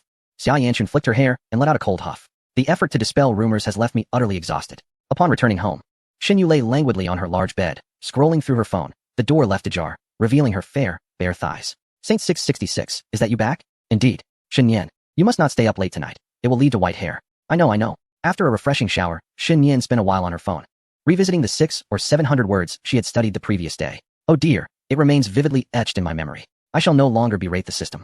Although it may be quite inept, it proves to be rather useful. Across the hall, Xia Yanchun sat cross-legged on the sofa, drying her hair, clad only in a short-sleeved top and undergarments. Alone at home, she felt no inhibitions, occasionally foregoing the short-sleeved top entirely. As droplets of water fell from her hair, her mind wandered back to her sophomore year. Everyone claimed that Shen Yan held affections for Lin Shiyuan, and when she heard that Lin Shiyuan fancied Shen Yan in return, it felt as if the sky had collapsed upon her. If Shen Yan were to enter a relationship, would that not herald a life of happiness? The dread of her own failures paled in comparison to the anxiety brought forth by her rival's success. It appeared that Shen Yan did not harbor feelings for Lin Shiyuan. Thus it seemed not entirely hopeless. The girl who had floundered in high school, enamored with a wide circle of friends, was now left in the dust. Shen Yan, a boy who had never experienced love, was on an entirely different level from Lin Shiyuan, making him an easy target for heartbreak. A loss of both affection and wealth seemed a mild fate. Fortunately, it was merely a false alarm, a frightful scare indeed. Thankfully, Shen Yan was unlike other boys. While they were typical, she found him to be a pure-blooded swordsman. With this thought, Xia Yanchun felt a sense of relief. After drying her hair, she lay down and enjoyed a delightful slumber. The following day, upon awakening, Shen Yan was greeted by the large system panel hovering before her. Wait, I merely slept. How did I complete a task? Chapter 012. Xia Yanchun is quite close to the divine, yet somewhat distant from humanity. Closing the system panel, Shen Yan pondered the nature of the system tasks while brushing her teeth and washing her face. What, then, is the knot in Xia Yanchun's heart? Is it her feelings for Lin Shiyuan? Did the revelation of it being mere gossip free her from her emotional turmoil? Perhaps the knot was a possibility. But it seemed implausible for her to be the source of her own distress. After all, one does not resolve such inner conflicts overnight, does one? Did she attain enlightenment in her dreams? Did she mistakenly believe that her 10-year rival harbored disdain for her, only to discover she was merely a bit prideful? Intriguing, indeed. Shen Yan remained skeptical. Between her and Xia Yanchun, there was only pure malice. He recalled how he had witnessed Xia Yanchun picking her nose. A memory that would linger for a lifetime, and he would seize every opportunity to tease her about it, chuckling to himself. Pure malice, indeed. The inexplicable completion of the task was likely due to the system's whims. After all, this system was notoriously erratic. Given its nature, one might as well acquiesce. Once dressed, Shen Yan waited at the door for 2 minutes before Xia Yanchun emerged. Both were clad in their school uniforms, blue and white short sleeves, paired with black trousers. While the rules at Sinan No. 2 Middle School did not mandate a complete uniform, short sleeves must adhere to school standards. Some girls fancied pairing their uniforms with skirts, embodying the essence of youthful exuberance. It must be said, such attire was indeed formidable in high school. One must glance, whether human or ghost. Of course, overly brief encounters are not permissible. The dean of discipline would surely intervene. In contrast, the hairstyle regulations at Sinan Secondary School are far more lenient, permitting students as long as they refrain from dyeing their hair. Some boys sport wolf tails, which are equally captivating. Xia Yanchun appraised Shen Yan with keen interest. Noting his spirited demeanor, it appeared he had indeed avoided staying up late the previous night. She nodded contentedly. Treat me to breakfast, as you promised yesterday. When? At what precise moment? If you don't, you might as well perish. Do you despise me so much? To wish me dead over a mere breakfast when I thought we were good friends? Shen Yan's smile faded, seemingly shattered. Xia Yanchun rolled her eyes dramatically. Who could outdo your theatrics? I'm not acting. I'm genuinely upset. Is that 50 for you? Truly, sister? It is indeed. Xia Yanchun pulled out her phone to check WeChat. Her phone buzzed twice, and upon seeing the notifications, Shen Yan beamed. WeChat message, too. Xia Yanchun. Wishing you prosperity and great fortune. Holding back laughter JPG, just kidding. Darling, I appreciate the sentiment, but let us not be friends anymore. I knew it. Return my money. If you want money, I have none, and I won't part with my life either. Shen Yan swiftly entered the elevator, opening his phone to claim his money. 2 messages awaited him, one with a picture of 50 RMB and another containing a WeChat red envelope. The girl certainly had a flair for theatrics. He chuckled softly. Xia Yanchun, however, was as cold as ice. The more discomfort she felt, the more joy Shen Yan derived, decisively claiming the red envelope. What a clever ruse by WeChat, robbing me of 499. Haha. Xia Yanchun had been holding back laughter. How foolish he had become. Just the thought of Shen Yan's triumphant expression upon seeing the red envelope contrasted with the look of dismay upon discovering a mere penny brightened her mood immensely. Is that laughter human? Shen Yan frowned, unable to deny that while Xia Yanchun was close to divinity, she was somewhat distant from humanity. You resemble a human more. Nonetheless, Shen Yan treated Xia Yanchun to breakfast. He purchased a 6 yuan egg and sausage rice roll along with a cup of soy milk, while he himself had little appetite, opting instead for a bowl of preserved egg and lean meat congee, eating as they walked. Other students occasionally cast curious glances their way. While they had seen others munching on buns while walking, they had never witnessed anyone eating rice rolls and drinking congee on the go. With the growing attention, Xia Yanchun became impatient, rapidly finishing her breakfast and sipping her soy milk cautiously, leaving Shen Yan as the sole subject of their scrutiny, unfazed by the gazes of others. Shen Yan took out his phone to check his balance. Having linked his account on Sunday, today being Wednesday, it was merely 3 days. Yet his bank balance had astonishingly surged to 5,000 yuan. Earning 5,000 in 3 days with minimal effort, office workers would surely weep in despair. Shen Yan did not hail from a wealthy family, so 5,000 yuan was indeed a significant sum. He could afford to be generous with 500. But with 5,000, he needed to keep it hidden. Otherwise, his mother would employ her ultimate technique. I'll save it for you, and return it upon your graduation, only for the saved money to vanish without a trace. Another forbidden technique is the question, where did your money come from? We do not engage in illegal activities. One cannot possibly explain to their parents that this money simply fell from the sky, can they? Sigh. In the blink of an eye, they arrived at the school gate. where the struggling first-year students had already assembled into neat formations on the playground, their postures upright. Shen Yan paused at the entrance and retreated to a nearby fruit stall. Boss, please give me half a watermelon, cut into pieces, and packed into 2 boxes. All right. Summer Yanchun, puzzled, inquired. What do you need watermelon for so early in the morning? Oh, young lady, you simply do not understand. This watermelon is both large and sweet. Once you taste it, you'll crave more. The teachers and students from your school often come to buy from my stall, and they relish it immensely. Let me cut you a piece. I assure you, once you taste it, you'll be thinking of my watermelon every day. Did you add ice? Shen Yan interjected. Oh dear, young brother, do not speak carelessly.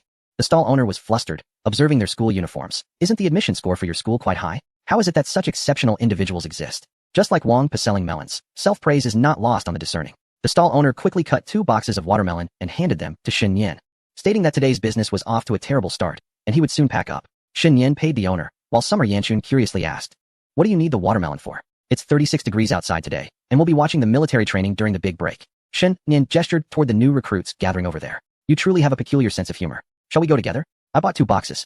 What if the younger students rush over to surround us? Run. As long as I can outrun my teammates, it's fine. Summer Yanchun knew she could never outrun Shen Yan, who was calculating his chances. She shook her head. You go ahead. I fear being featured on Zaihongshu. TSK. Upon entering the classroom, Shen Yan placed the watermelons on the desk and patted Dong's shoulder. Dong, the banana guy, glanced at the 2 boxes of watermelon and then at Shen Yan, his expression shifting from one of intrigue to astonishment. Ah, so you had this plan too? Could it be? I'll go buy a bottle of ice cola later. Even the devil would need to tattoo you on his shoulder. Summer Yanchun watched the 2 peculiar individuals with a silent sigh, reflecting that none of these boys seemed mature. Later, she planned to browse Zaihongshu. And if she saw them featured, she would anonymously comment as Momo to express her thoughts. Chapter 013. After a long search on the forum, I unexpectedly found myself on the confession wall. High school requires morning reading, preceded by a period of self-study, which also necessitates silence. The majority of the classmates were asleep, with only sporadic conversations breaking the tranquility. Shen Yan completed 2 challenging math problems, and, noticing he still had time, crumpled a small piece of paper and tossed it at Summer Yanchun's head. Black Sun, headshot with silver. Summer Yanchun shot him a resentful glance, her expression complex.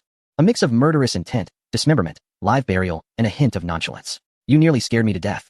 Shen Yan beckoned her with a finger and lightly patted the seat next to the window, pointing to the English vocabulary book. Summer Yanchun suddenly understood and stealthily approached.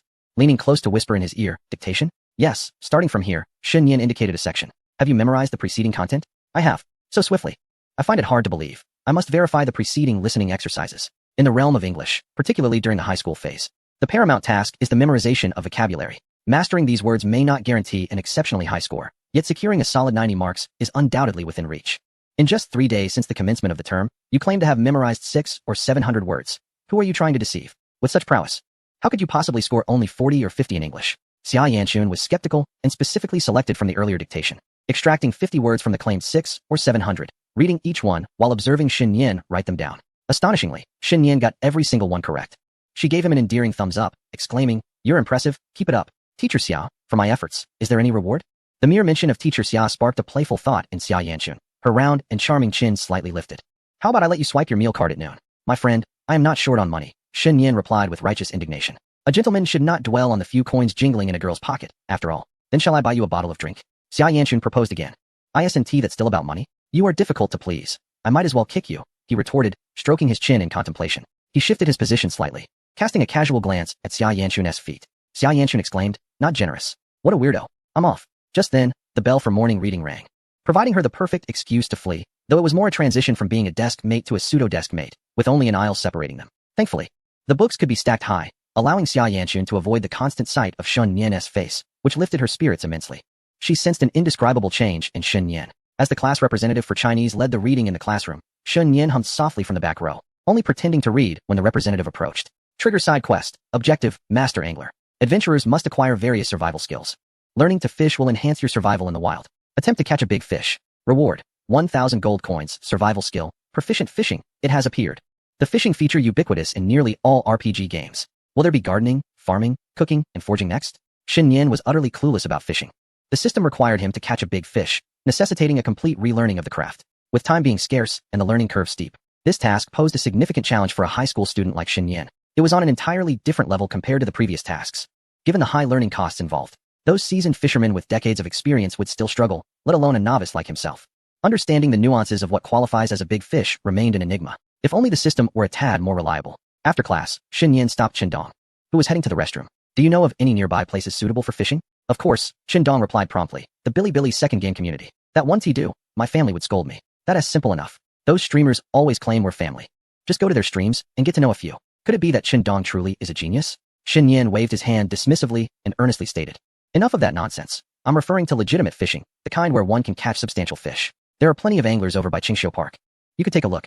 Qindong was perplexed. Do you want to learn fishing? I'm somewhat inclined to give it a try, he replied. My uncle often goes fishing. He claims there is nothing substantial to catch. If you truly want a good haul, you must venture into private ponds, which require a fee to access. But enough about that. I'm getting frustrated. Qindong hurriedly dashed out of the classroom, appearing somewhat flustered. Before long, it was the grand recess. Shun Yin divided 2 boxes of watermelon, distributing 1 to each person. The watermelon was indeed fragrant and sweet. After tasting a piece, Xin Yan found it quite delightful. Elbow. Qindong signaled Xin Yan with a glance. Go. Together, Xin Yan and Qindong bravely ventured forth, compensating the first-year students undergoing military training for the absence of senior students enjoying ice cream. While there was no ice cream, they had watermelon and cola. The watermelon was cut into cubes, perfect for eating with toothpicks. Under the sweltering sun at 34 degrees, some fortunate classes basked in the shade of trees, while others were already beginning to resemble coal. When did the African brothers arrive? There were benches at the school, and Xin Yan and Qindong settled there to enjoy their watermelon. Nearby was a class led by a female instructor, who had an admirable figure and stood out as a picturesque sight. Isn't she lovely? Qindong nudged Xin Yan discreetly. Do you also fancy the instructor during military training? Xin Yan thought it was just passable. Brother, I genuinely like her. So, will you fancy female rappers in college? When I say I like something, it is a mere appreciation. Though my heart belongs to another, it does not preclude me from admiring other beautiful things. As the saying goes, the love for beauty is inherent in everyone. Are you truly a genius? Xin Yan pondered. Such an interpretation was rather unexpected. This child indeed had some insight. Wait, which actress has your heart?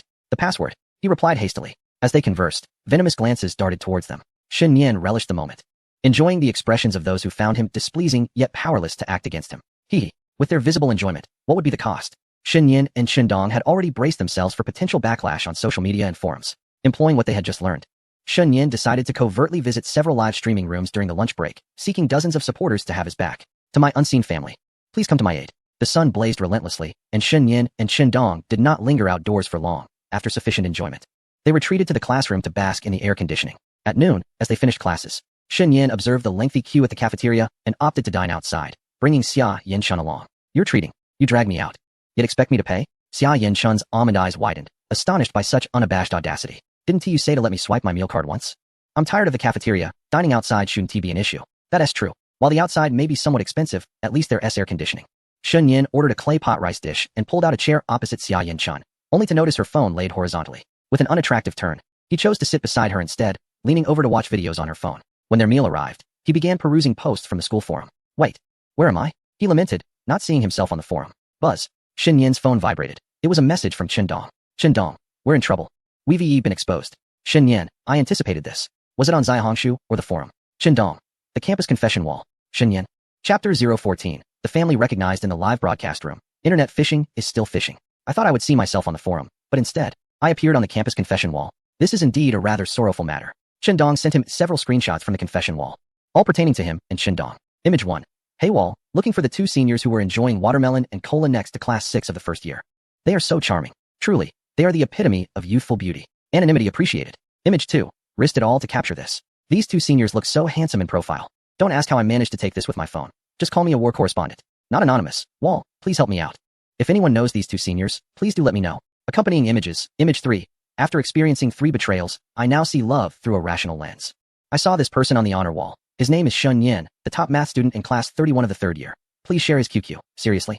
This rather arrogant senior is quite an asset. Shun Yan. I thought I would see myself on the forum, but instead, I ended up on the campus confession wall. Are you implying that while you were all being roasted under the sun like some exotic fruit, I was blissfully enjoying my watermelon and cola? And instead of being annoyed with me, you all decided to put me on the confession wall hoping to get my QQ? Is this first-year high school so absurd? Shun Yan silently turned off his phone, taking a bite of the wax sausage from his clay pot rice, the greasy, savory flavor exploding in his mouth, while his mind was similarly overwhelmed. Oh, I see. You intend to use this method to trick me into giving my QQ, so you can enact revenge? Phishing, is it? How malicious this first-year cohort is, it's terrifying. Shun Yan sneered. We fireflies will not be lured into the trap. To be more skilled than these beauties, alas. What a pity. Beside him, Xia Yanchun quietly glanced at Shun Yan, uncertain of what thoughts were brewing in his mind. Why the silly grin? Dude, you made it to the confession wall. Really? Xia Yanchun's eyes widened in disbelief. She wasn't fond of the confession wall's atmosphere, where everything was posted too frequently. Once you added the campus wall, you could hardly see your friends' updates anymore. For real, I'll send it to you. Xin Yan nodded, quickly forwarding the 3 images. Xia Yanchun examined each one, her expression growing increasingly peculiar. Ladies, maintain some decorum. Don't swarm just because of high modeling skills. There are plenty of handsome guys in college. Objectively speaking, Xin Yan's modeling was indeed impressive. This was an undeniable fact, even for her rival. Having watched him grow up, she was tired of him and felt no affection. But that didn't mean other girls wouldn't. Even if he is a bit handsome, does it warrant this? Xia Yanchun sighed, unsure how to express her thoughts. So what is your plan? Add the girl SQQ? I won T. She is not giving me money. You miser. Do you expect me to add them? Xia Yanchun shook her head. That was your business, not mine. I can't interfere. Then what are you mumbling about? Xin Yan focused on his meal. The boys' dormitory. A certain athletic student with dark skin squatted in the restroom, clandestinely engrossed in his phone, frowning at the messages on the campus confession wall. How could it be that Xin Yan and Chun Dong received confessions? There were so many posts seeking their attention. Chun Dong was one thing, with only a couple of posts dedicated to him. But why was Xin Yan the focus of so many? Was it merely due to his fair complexion, sunny disposition, height, good looks, or academic excellence? Does having abs grant one a place on the confession wall? His gaze fixated on the phrase, please. Such a charming senior truly adds to one's appeal. Understood. While Huang Chen napped, he could hardly suppress a smile. When the afternoon bell rang, he hurriedly bought a bottle of cola. Though he couldn't procure watermelon, cola sufficed. The athletic student in white socks was the ultimate answer in high school. Thus, under the scorching sun during the break of the first class, a student in shorts appeared on the playground. Sensing the multitude of complex gazes, Huang Chen casually sipped his drink, showcasing his striking jawline, a drop of cola sliding down from his chin as he let out a heavy sigh. The female instructor witnessed this scene and was visibly unsettled, redirecting the military training group to a cooler location. What bad luck. There had been one like him in the morning, and now another in the afternoon. The morning duo was eye-catching, albeit annoying, but at least they were refreshing. What was with this soy sauce character in the afternoon? Just as the class bell rang, Huang Chen returned to the classroom. He couldn't help but smirk during the lesson. Finally, when school was dismissed, he skipped lunch and dashed back to his dorm, diving into the restroom to peruse the confession wall. Eventually, he stumbled upon a post about himself. Huang Chen slammed his phone in anger, exclaiming in frustration, "What are you doing, Huang Chen? Why are you occupying the restroom for so long? Others need to use it too." A roommate urged. I know, Huang Chen muttered under his breath, and upon glancing at his phone again, he noticed a new friend request on QQ. Recognizing the avatar, he couldn't help but smile. It was Xiao Luo, a freshman. How delightful. If he couldn't win over Lin Shiyuan, having a junior like her was not too shabby. Huang Chen promptly accepted the friend request. Grinning from ear to ear, Huang the young master. Hello, the avatar is indeed you. May I ask who you are? 2 minutes later, a response arrived. Not eating Perilla. You're quite annoying. Could you refrain from appearing next to our class tomorrow? Huang the young master.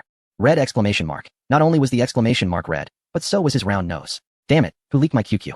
Oh, I saw someone post your picture on the campus wall, expressing a desire to get to know you and asking for your QQ. So I sent it, his roommate explained. Cough, cough, no worries. This matter must not be disclosed to others. He had clearly been baited, and it was imperative that no one found out. He would be the laughingstock. Meanwhile, in the classroom, Shun Yin sat in his seat, his expression grave, alternating between scratching his head and stroking his chin. Something was amiss. Exceedingly amiss, with a score of 114,514 points in wrongness. Side quest. The goal is to become a master angler. Having completed the task, he received a reward of 1,000 gold coins and mastery in survival skill, fishing. Just moments ago, for reasons unbeknownst to him, the system interface inexplicably appeared, announcing the completion of a task and the issuance of a reward. It was utterly incomprehensible, for he had done nothing at all. Could it be that he was somehow ensnared by the wall of confessions, leading to an unexpected outcome? Surely, it could not have been a junior. It wasn't a matter of narcissism. It was simply the only explanation he could conceive, given the system's notorious tendencies. One might even imagine that posting about fishing online could be misinterpreted by the system as a fishing endeavor. In the realm of live streaming, family members baiting fish are also engaged in fishing. The question remains, are there any fish biting? Oh system, if only a psychiatric hospital existed within this realm. Although he could not fathom how the system task had been completed, the fact that it had been accomplished was a positive outcome, granting him 1,000 coins and the dubious title of fishing proficiency. Yet, one must ponder, how could he feel no sense of mastery in fishing? Even if a grand river lay before him, accompanied by a fine fishing rod, Shun Yin would only cast aimlessly, for his mind held no knowledge pertaining to the art of angling. The classroom was sparsely populated. Most had retreated to their dormitories to queue for showers, leaving only a handful of classmates behind. Seizing the opportunity, Shun Yin rested his elbow on the stack of books belonging to Xia Yanchun, his fingertips gently tapping on her desk as he playfully exhaled towards the sweet-natured beauty. Her bangs fluttered lightly, causing a ticklish sensation on her forehead. Xia Yanchun, now exasperated, questioned his incessant harassment of the girls. Did he not feel any shame? You, a girl? Only if you possess femininity can you call yourself one. Not a chance. He had intended to inquire if she would be available to go fishing over the weekend, but their exchange had quickly escalated into a banter fraught with tension. Chapter 015. The trigger for defeat. CG having been unjustly berated by Shun Yin for lacking femininity, Xia Yanchun's mood plummeted. Your mouth is insufferable. I could slap you. Did he think they were still children? Could he truly contend with her? Shun Yin chuckled, reveling in the fact that he now stood at 6 feet tall and weighed 150 pounds, easily overpowering Xia Yanchun. who barely tipped the scales at 100 pounds. The tides had turned. Xia Yanchun. To act rashly could trigger a defeat CG, transforming her into a puff pastry. A chill inexplicably coursed through Xia Yanchun, prompting her to frown. Do you have something to discuss? Are you free this weekend? The lonely male student sought to invite a girl on a date, but lacking suitable candidates, he extended his reach to the only neighbor willing to engage with him. Is that so? Has your tongue been dipped in poison? Should anyone else approach, Xia Yanchun would surely unleash a torrent of disdain upon them. Xin Yan puzzled over how his younger self had survived such a tongue. I merely wish to find a companion for fishing. If you choose not to join, so be it, he said nonchalantly, uncertain of the utility of the reward bestowed by the system, feeling the need to put it to the test. If Xia Yanchun declined, he would venture forth alone. It mattered not. Do you even know how to fish? Xia Yanchun scoffed, having never witnessed him display any inclination towards fishing. She suspected this was yet another fleeting interest sparked by a video he had watched. Just go and have fun. Otherwise, what will you do over the weekend? Study. Study what? Learning. My dear, your conversation could very well extinguish the spark of enthusiasm. Xin Yan, rendered speechless, observed how Xia Yanchun's spirits lifted with each passing moment. The slight frown that had previously adorned her face transformed into a radiant smile, her tone imbued with a newfound joy. First, let us ascertain the number of examination papers.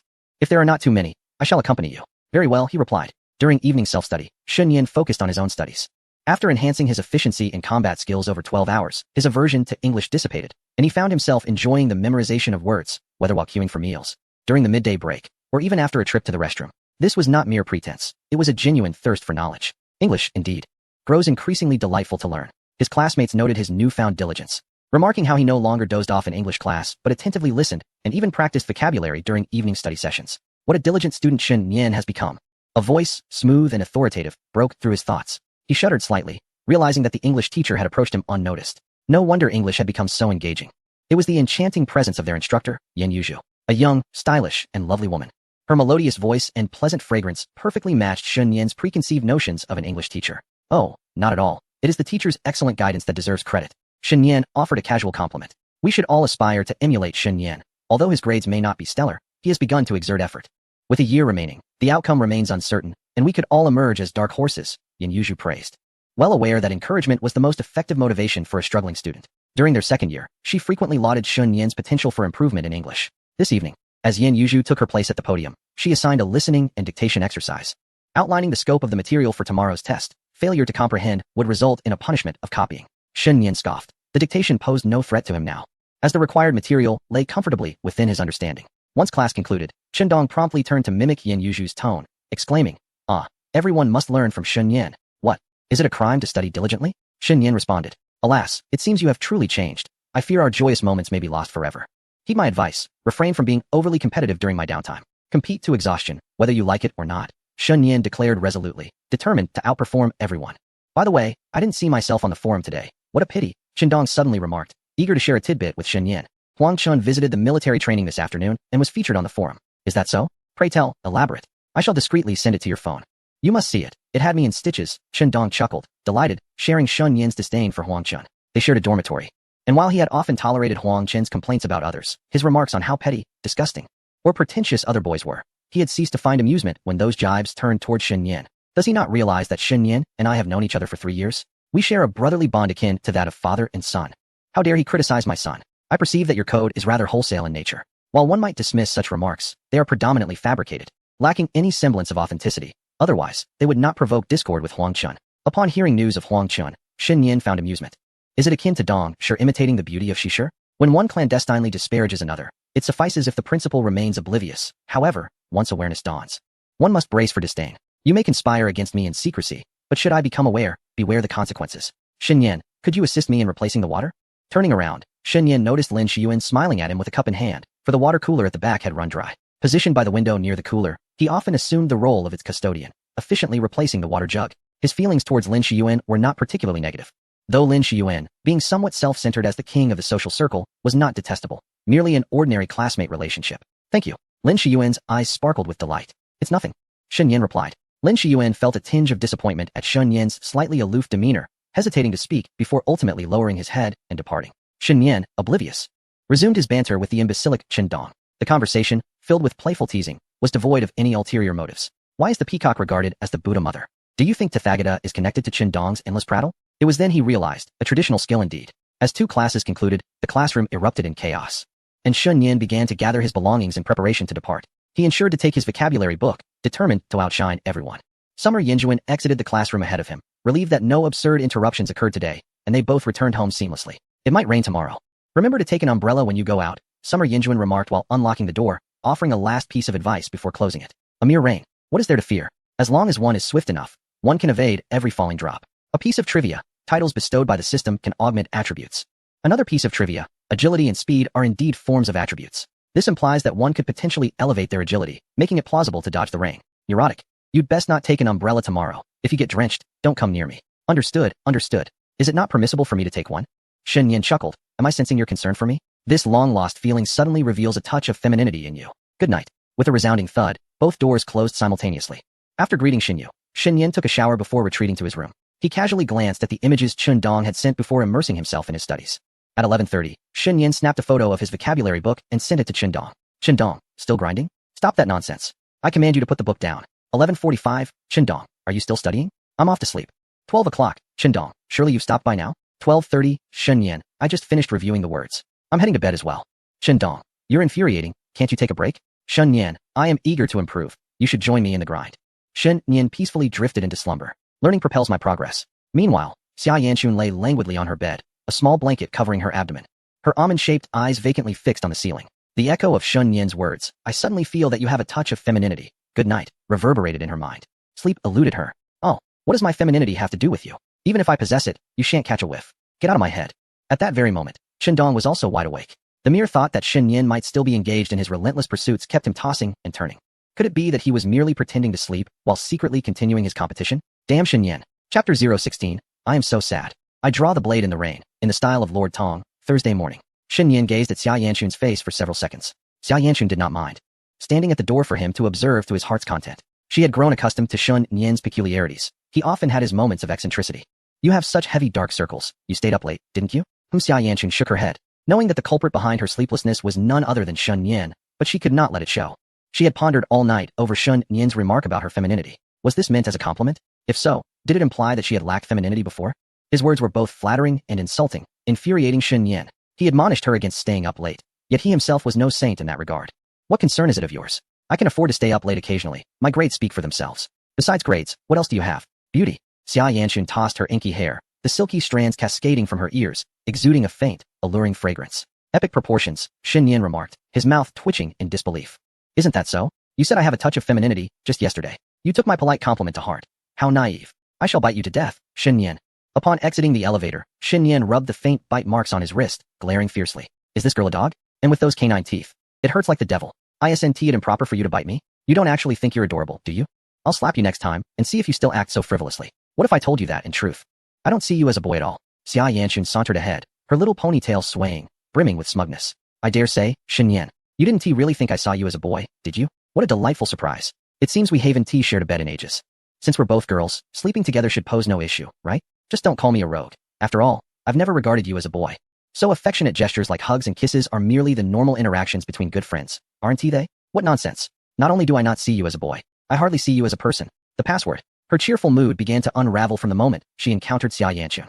Upon arriving at school, seeing Chun Dong sporting dark circles under his eyes restored Shen Yin's good spirits. What on earth is going on? Shen Yin inquired, feigning ignorance. Tell me, what time did you finally stop your relentless pursuits last night? I was asleep by 12:30. Competition dog. You can't just criticize others for being competitive when you are doing the same yourself. The value of those who are older is only increasing. In the morning, Shen Yin was diligently attending class. During the recess, delicate raindrops began to fall outside the window, gradually intensifying.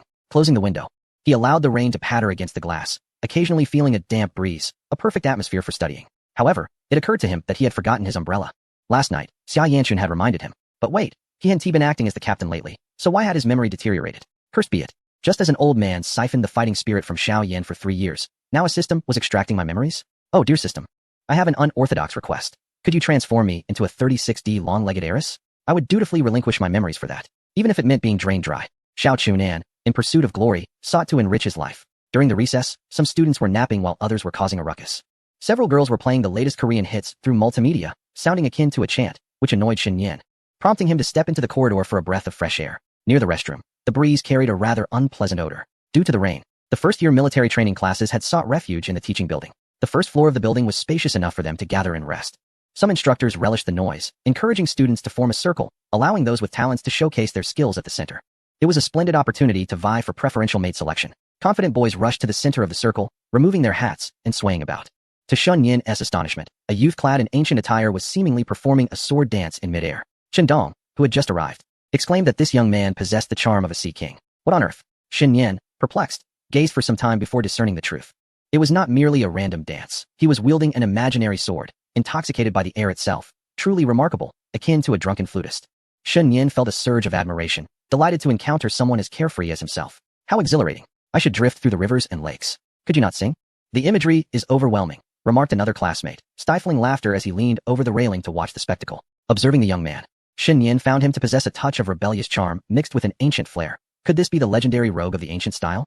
Laughter erupted among the boys gathered nearby, while Xia Yanchun, just returning from the restroom with damp hands, looked utterly bewildered. Was it not raining? Leaning over the railing, one would surely get drenched. What were they all watching? Even Shen Yin found himself intrigued. Driven by curiosity, she leaned over the railing and beheld the performance taking place on the first floor of the opposite teaching building. Finally, the last 2 periods were English class, and Yin Yuru indeed began calling students to the podium for dictation. In the past, Shen Yin might have buried his head like an ostrich, but now he felt no trepidation. Call me, call me, call me. Huang Chun, Chen Dong, Lin Shiyuan, and Li Shiyin. These 4 were beckoned to the front for dictation, while the rest were instructed to jot down notes in their dictation books, which would later be checked, with errors requiring 20 repetitions. A wave of murmurs swept through the class, especially among Huang Chen's group.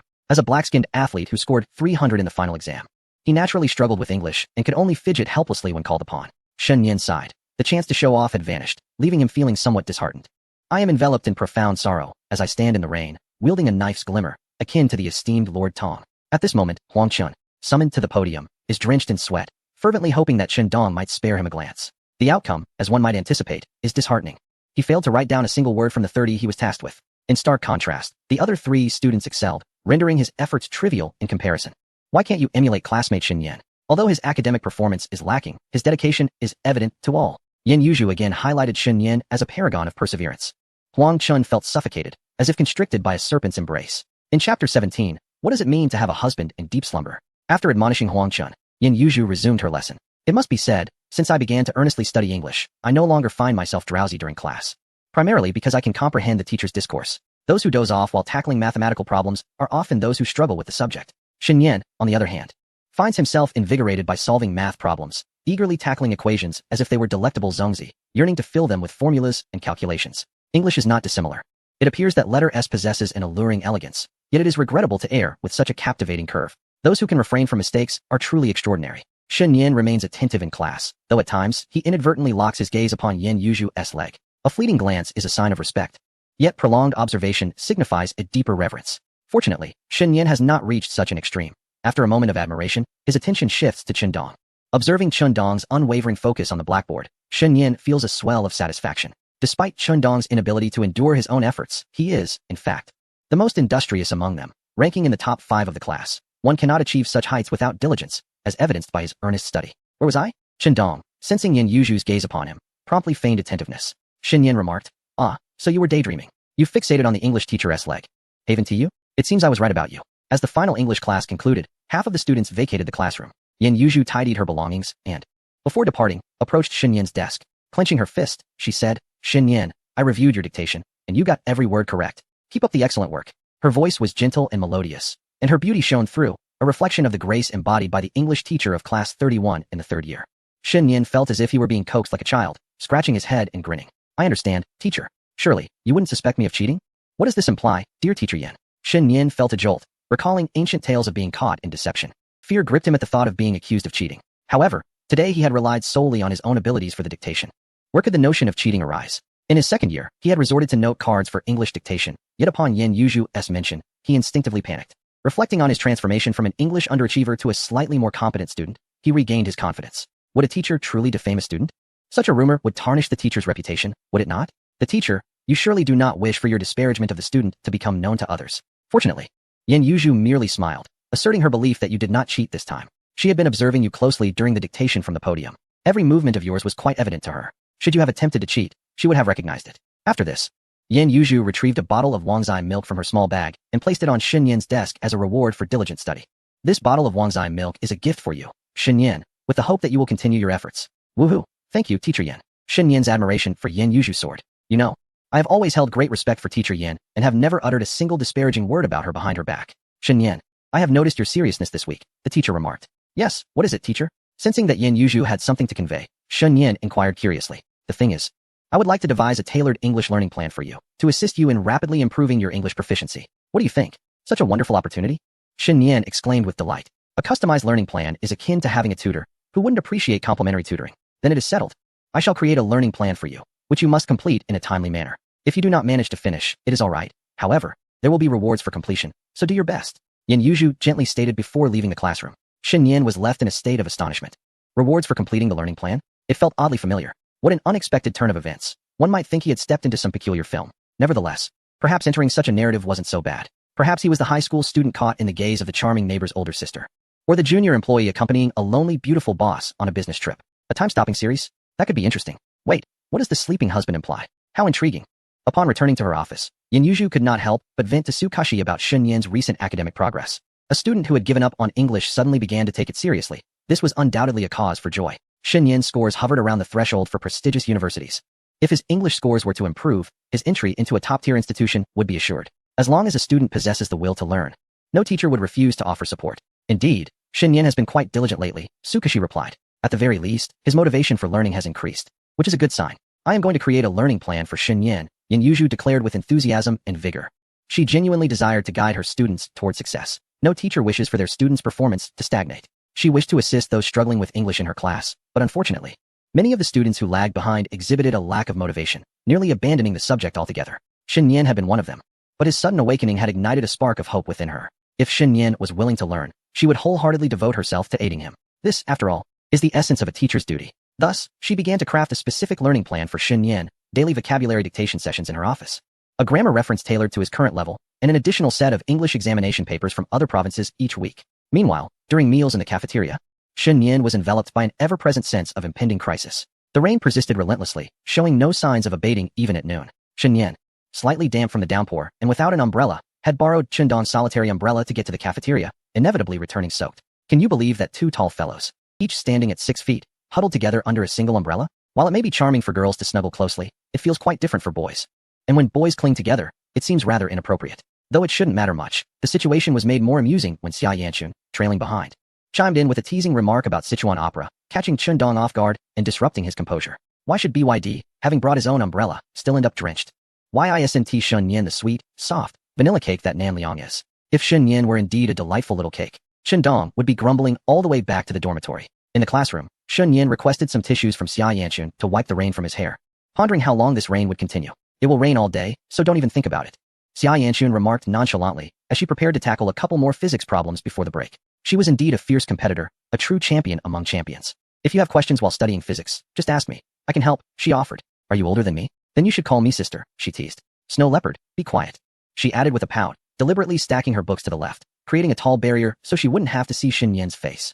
The urge to slap him momentarily crossed her mind. She believed that avoiding him was ultimately for his own good. Here, take this. Shen Yan placed a bottle of Wangzai milk atop her pile of books, without any ulterior motive, simply out of kindness. Humph, so you do know how to be considerate. Xia Yanchun accepted it with satisfaction, sipping through the straw, her mouth revealing delicate strands of broken sugar. Noticing a patch of wetness on Shen Yan's clothing, she tossed him a small packet of tissues. Wipe off the water from your shirt. Be careful not to catch a cold. If I catch a cold, you'll be the first to be infected, Shen Yan retorted, embodying the very essence of ingratitude. Chapter 018. The youthful spirit. The heavy rain continued for 2 days. But by the Saturday morning, it began to subside. As the clouds parted, the sun emerged, revealing a brilliant blue sky after 2 days of gloom. The gentle rays of sunlight cascading down were a sight to behold, reminding one of the beauty found in such moments. In the same world, ordinary people and photographers perceive beauty differently. The latter possess a keener eye for the exquisite. Although Shen Yan was not a photographer, he appreciated the art of capturing beauty. With his phone aimed at the sky, he snapped photos, delighted by the mild weather and the pleasant ambience. It feels like autumn has arrived, Xia Yanchun remarked, nibbling on a steamed bun. At 6 o'clock, the southern sky brightened considerably, with clouds drifting lazily overhead, while the ground still bore the remnants of rain. The dampness underfoot splashed water onto their legs, muddying their trousers. Xia Yanchun often preferred to walk ahead when accompanied by Shen Yan. He found it puzzling, as her petite stature made it a challenge to forge ahead. For him, overtaking her was merely a matter of taking a few extra steps. Shen Yan did not dwell on this. Following behind Xia, Yanchun felt quite pleasant, as he caught a whiff of her delicate fragrance, observing her charmingly swaying short ponytail. Why not grow her hair long? Shen Yin quickened his pace, his index finger playfully teasing the small ponytail at the back of Xia Yanchun's head. If she didn't wish to grow it, then so be it. What is the matter? Is short hair unattractive? Xia Yanchun glanced at him. Not at all. It just seems that you look unappealing in any hairstyle. You too. I am handsome, while you are rather unfortunate in appearance. You're insane. Keep your distance. I don't want your bad luck, shrimphead. At school, the traces of the first-year military training had vanished from the playground, and the entire campus had grown significantly quieter. The new policy alleviating burdens mandated that first and second-year students enjoy weekends off, with third years being the exception. Even with the new policy in place, third-year students still had to attend classes on weekends, though their half-day breaks had transformed into full days. Typically, school would dismiss on Saturday afternoon, with students returning on Sunday afternoon. Of course, boarding students enjoyed certain privileges, such as the option to forego evening study sessions on Sunday nights, contingent upon their own discretion, merely needing to inform their homeroom teacher via text. It was said that the previous third-year students had a more demanding schedule, with a day off every 2 weeks and 2 days off each month. Shen Yin shuddered at the thought. Grateful that their cohort was fortunate enough to benefit from the new policy, Saturdays were primarily reserved for self-study, allowing students to allocate their time for weekly assessments. There were supervising teachers, but each one was responsible for several classes, often found seated in the office, resulting in a more relaxed academic atmosphere due to the diminished oversight. Having stayed up late the previous night to memorize vocabulary, Shen Yin felt his eyelids growing heavy and could not resist resting his head on the desk for a moment. He inadvertently dozed off during class, a private matter indeed. If given the choice between a seductive enchantress and sleeping in class, Shen Yin would unhesitatingly choose the latter. No one could resist the temptation of slumber during lessons, not even him, for he was an admirer of all things cute. Sensuality paled in comparison to adorableness. After a brief nap, he felt rejuvenated until his gaze fell upon the mountain of extensive exam papers sprawled across the neighboring empty desk. Not a chance. Is high school truly this daunting? It sent chills down his spine. Triggering side quest, youthful vigor. You embark on a journey and encounter a monster attack en route to your destination. The creature is fierce and ruthless, and only the capable may confront it. Slaying the monster is the adventurer's objective.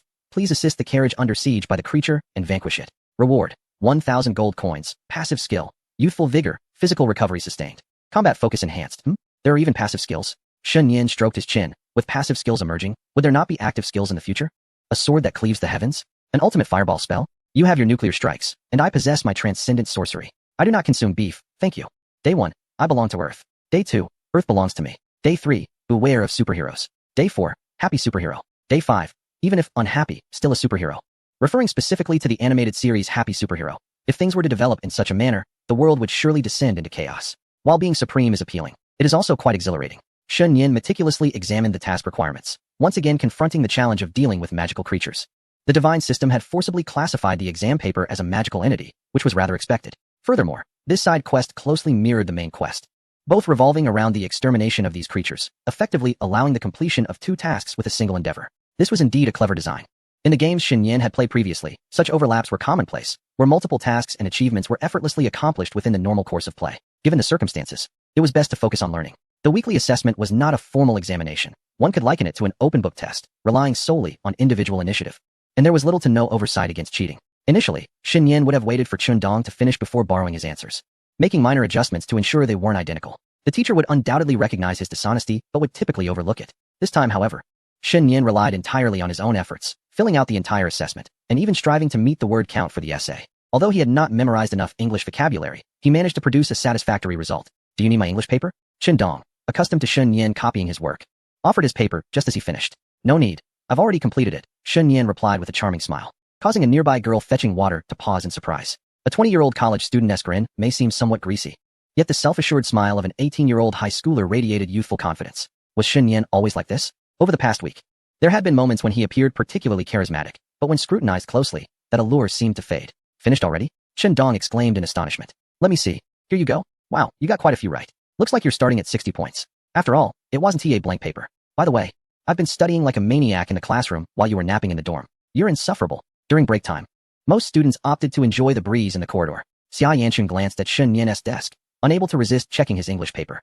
Surprisingly, he got quite a few answers correct, even writing translations beneath the words and underlining them, indicating it wasn't mere luck. If, on Monday, she had questioned whether Shen Yin was genuinely putting in effort or simply pretending to study, she was now utterly convinced of his sincerity. Pretending to study could only deceive oneself, not the results. This fellow had suddenly become diligent. Had he attained enlightenment? Xia Yanchun tucked a stray hair behind her ear, deciding that in light of his newfound dedication, she would treat him to an ice cream. $2.50 for a peanut-flavored treat. Chapter 19. The system has a sense of humor. What is Xia looking at? Shen Yin's English paper. Let me see too. Li Shiyin, feeling bored, also approached. and the two girls began to scrutinize the exam paper laid out on Shun Yin's desk.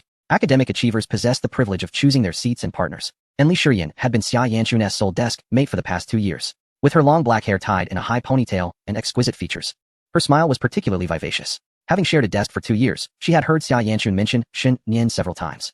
Knowing they hailed from the same hometown and had attended the same school in the past, if it were other boys frequently interacting with Xia Yanchun, she would undoubtedly suspect some underlying motives between them. Initially, she harbored similar doubts about Shen Yin and Xia Yanchun. However, Xia Yanchun remarked, "An old acquaintance in a foreign land feels particularly intimate. Their close relationship stems from their shared hometown, devoid of any romantic implications." Xia Yanchun had never disclosed to others that she and Shen Yin were childhood friends. Such ambiguous terminology was best kept between them to avoid the proliferation of bizarre rumors. Much like Shun Yin's affection for Lin Shiyuan, the most glaring aspect of adolescence is often such romantic gossip. Once a whisper begins to circulate, it can spread throughout the class in mere moments. But attempting to clarify matters is an arduous task. Two girls were gossiping about Shun Yin as he returned from the restroom. He merely cast a glance their way before turning back to chat with Chen Dong, leaning against the corridor railing, enjoying the breeze. During recess, conversing in the hallway encapsulated the essence of youth. Shun Yin playfully patted Chen Dong on the back, saying, "My dear friend, one must learn to be tolerant among friends. What does that mean? If I'm bored and give you a gentle tap, you should endure it." Shun Yin spoke earnestly, drying his damp hands after leaving the restroom, leaving a wet mark on Chen Dong's shirt. "And then, if I get upset and scold you, you should endure that too. What if I get angry and want to scold you?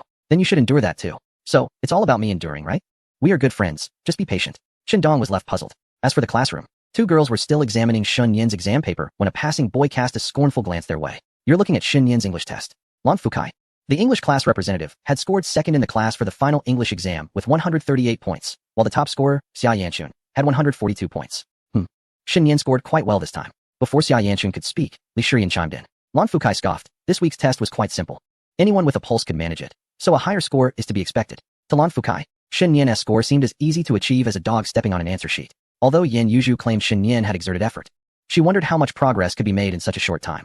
There were many outstanding girls in the class. Yet the sight of two exceptional girls discussing Shun Yin's low score irked him. He believed he and Xia Yanchun belonged to the same social circle. With comparable English scores, they should be sitting together after class, collaborating on their studies. This was how it should be. Yet, the reality was that Xia Yanchun was much closer to Shen Yin, who struggled with English. Birds of a feather flock together, he thought.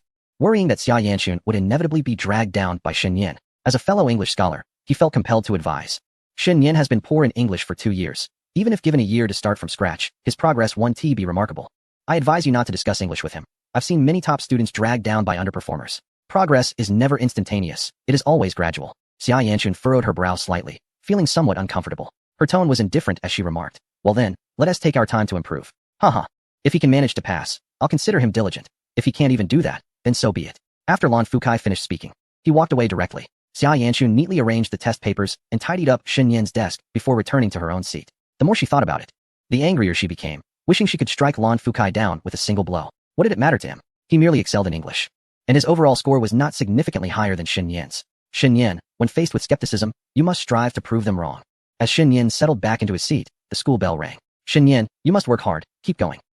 Confused by Xia Yanchun's seemingly out-of-place encouragement, Shen Yin scratched his head, thinking he was indeed trying his best. Wasn't that enough? No, you must exert yourself even more. Keep it up. Though perplexed, Shen Yin nodded in agreement. "Why not scold me a little while you're at it? I'm not used to this. Go away." That felt just right. In the afternoon, Shen Yin finally completed the weekly assessments for all 6 subjects, his mind somewhat muddled. After a meticulous review, he found his answers brimming with detail. Yet the system task remained unfulfilled. What a nuisance. Did he need to have them graded to complete it? The BYD system certainly had a flair for teasing. The thought of that elusive passive skill, so close yet unattainable, left Shen Yin feeling restless. As school ended, the students rushed out in a frenzy. Those eager to return home for the weekend quickly packed their bags and dashed out of the classroom to catch the bus, while those staying overnight made plans to go shopping together. The cacophony of car horns filled the air. Near the second high school of Xishi, 2 police stations stood vigil, directing traffic every Saturday. Shen Yin slung his backpack over his shoulder and called to Chen Dong. "Chen Dong, don't play too much." "Why would I play if I'm going home? I meant playing games." "I said playing games too." Shen Yin and Chen Dong could hardly contain their laughter, exchanging glances adorned with a shared expression of amusement. Xia Yanchun, perplexed, wondered what they were talking about. Was this still in Chinese? "Shen Yin, are you coming or not? If you're not, I'm leaving." All right, let us go. I'll treat you to ice cream. Have you found money?" Shen Yin looked at Xia Yanchun incredulously, glancing around to ensure no acquaintances were nearby, then playfully tugged at her fluffy ponytail. "Is that a compliment?" Xia Yanchun rolled her eyes. "I'm asking if you want it or not. If not, forget it. It's not like I'm dying to treat you. I just thought I'd reward your recent diligent studies. I want choco pie. That's too expensive, at most $250. Could you be a bit more generous? $4 is like asking for my life." I'll treat you. I've got money. Since you want to treat me, I'll give you a chance. 6. You should just go to Chishi. If they were not outside, Xia Yanxun would have surely kicked Shen Yan. The sycamore leaves transformed the setting sun into fragments of gold, gently cascading onto Xia Yanxun's hair, the soft light illuminating the golden strands along her cheek and casting a gentle glow on her long eyelashes. Shen Yan bought choco pie, which contained chocolate. He typically enjoyed anything, while Xia Yanxun remained steadfast in her choice, always opting for the 250 peanut flavor. You're quite loyal, sticking to the same flavor since childhood. Is it really that delicious? As Xia Yanxun delicately peeled away the wrapping of the ice cream and indulged in the creamy delight, Shen Yan chuckled softly. Delicious, she nodded in agreement. Though she felt it paled in comparison to Chow Luzi. You strike me as the type who insists that savory tofu pudding surpasses the sweet variant, even when everyone else is raving about it. Aesthetically, Xia Yanxun undoubtedly embodied the essence of a sweet and enchanting girl, yet her words betrayed her. Shen Yan shook his head. You still fail to comprehend me. I contend that both sweet and savory tofu puddings are subpar. I prefer the flavor of bean juice. Chapter 20. Is it amusing? All I see is a despondent captain. Upon returning to their residential complex, Shen Yan detoured to the parcel station to retrieve a package. It contained a beginner's fishing rod purchased on Thursday evening for 200 yuan, along with some accessories and bait. The quality was secondary. The emphasis lay on its cost-effectiveness. Perhaps he would only fish once, making a professional-grade rod unnecessary. For someone like Shen Yan, who had never even touched a fishing rod, a simple stick with a line was no different from an actual rod. That can't be a fishing rod, can it? Indeed, it is. You really intend to go fishing? Yes, if I catch something, I'll give it to you. I enjoy braised fish. Cut it out. If you want me to be your free cook to mooch off a meal, just say so, Xia Yanxun scoffed. And can you even catch fish? I've seen plenty of people spend an entire day without a single bite. I'm not sure. I'll just give it a try. If I don't catch anything, I can always sell the 200 yuan rod on a second-hand platform. As they pulled out their keys to unlock the door, Shen Yan stepped inside, immediately detecting the aroma of vegetables in the air, causing his expression to change. His initial intent to announce his return morphed into silence. Brother, you're back? I've prepared dinner. Come eat. Shen Yu emerged with a plate of guabao roe, her face beaming with joy. I already ate at school, Shen Yan replied sheepishly. Oh, what a pity. You'll miss out on your sister's guabao roe, Shen Yu lamented, shaking her head. Having watched a step-by-step video on how to prepare the dish yesterday, she was inspired and had made a special trip to the supermarket that afternoon for the ingredients. She had envisioned Shen Yan relishing the delicious meal crafted by her hands as soon as he returned from school, but alas, he had already dined. Why is there a purple skull floating atop this guabao roe? Shen Yan exhaled dramatically, feeling an ominous threat earlier, but thankfully, he had the upper hand. Death threat? Hardly worth mentioning. He was well aware of his sister's culinary skills. A starving wild dog, upon spotting food on the ground, would excitedly rush over, only to discover it was Shen Yu's cooking. It would then choose to reincarnate rather than eat. That's an exaggeration. It's merely not very palatable. With a mushy texture. Yet, for those with a penchant for peculiar tastes, it might still be delightful. Shen Yu wasn't hungry either. She placed the dish on the dining table, covering it, and noticed the elongated package in Shen Yan's hands, tilting her head in curiosity. What did you buy? A fishing rod. What on earth do you need a fishing rod for? To go fishing. I can't exactly tie a carrot to a pig and ride it. Can I? Shen Yu face-bombed. Look at you. Did you come across some fishing videos? Don't tell me this is just another fleeting obsession. Shen Yan bristled. It's not your money I spent, so if you disagree, just transfer me 200. Why is it that you always want to both eat and take? Shen Yu did not intend to scold him. She merely feared that his enthusiasm would wane and the fishing rod would gather dust by the next day. After some contemplation, she decided to let it be. Having already made the purchase, she considered it a means of relieving the stress of their final year. As long as he didn't come asking her for money when his living expenses ran out, it would be fine. When do you plan on going fishing? Tomorrow afternoon. Perhaps. You decide, but make sure not to fish in some desolate place where no one is around. If the fish escape, you can't just dive in after them. Even if you can swim. I understand. I'll just go to that nearby park. Alright then. Would you like to have some crispy pork? Ah, no thanks. I'm heading to Xia Yanxun's house to hang out. Shen Yan swiftly departed. If he lingered any longer, he might find himself in trouble. Directly across the street was Xia Yanxun's home. Shen Yan knocked twice and waited for a good 10 seconds before the door creaked open, peering through the narrow gap. Xia Yanxun inquired, what brings you here? I came to play. There's nothing entertaining at my place. Just let me in. Shen Yan wedged one foot into the doorway, forcing his way inside. Xia Yanxun, flustered and annoyed, exclaimed, You're such a weirdo. I haven't eaten. I just came to mooch a meal. I only have instant noodles. Then I'll eat instant noodles too. Xia Yanxun was left speechless and could only allow him to enter, turning to the kitchen to grab 2 packets of noodles to toss at him. While you're at it, can you help me prepare them? The water just boiled. Sure thing. Shen Yan had no reason to decline, especially since he was in someone else's home, enjoying their instant noodles and air conditioning. The layouts of their homes were quite similar, but Xia Yanxun's was noticeably cleaner, with fewer stray hairs on the floor. In terms of household chores, Xia Yanxun was far more diligent than Shen Yu and Shen Yan, sweeping a little each day and doing a thorough clean every 3 days. Conversely, Shen Yu only directed Shen Yan to clean, leading to accumulations of long hair in the living room or her room over time, while Shen Yan's was relatively sparse. Being at Xia Yanxun's felt just like returning home. As Xia Yanxun turned on the kettle, she noticed Shen Yan looking around, even peeking into her room, prompting an eye roll from her. Didn't Sister Shen prepare anything for you, or order takeout? She did, but I didn't dare eat it. I felt it might be fatal, Shen Yan replied honestly. Xia Yanchun chuckled. I'll let Sister Shin know you have a disdain for her cooking. Go ahead, I bet you wouldn't mind either. He. Instant noodles are never quite sufficient. One packet is inadequate, but two are just too much, leaving one feeling unsatisfied. They neither satisfy a high schooler's hunger nor delight their palate, merely serving as a makeshift meal. After finishing the noodles, Shin Yin found them rather tasteless.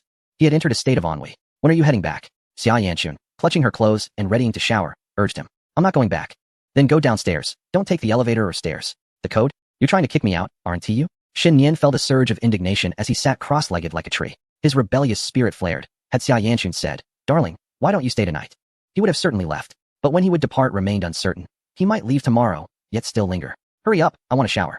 Does your showering conflict with my presence in your home? Have some decency, Shin Yin. Xia Yanchun shot him a glare.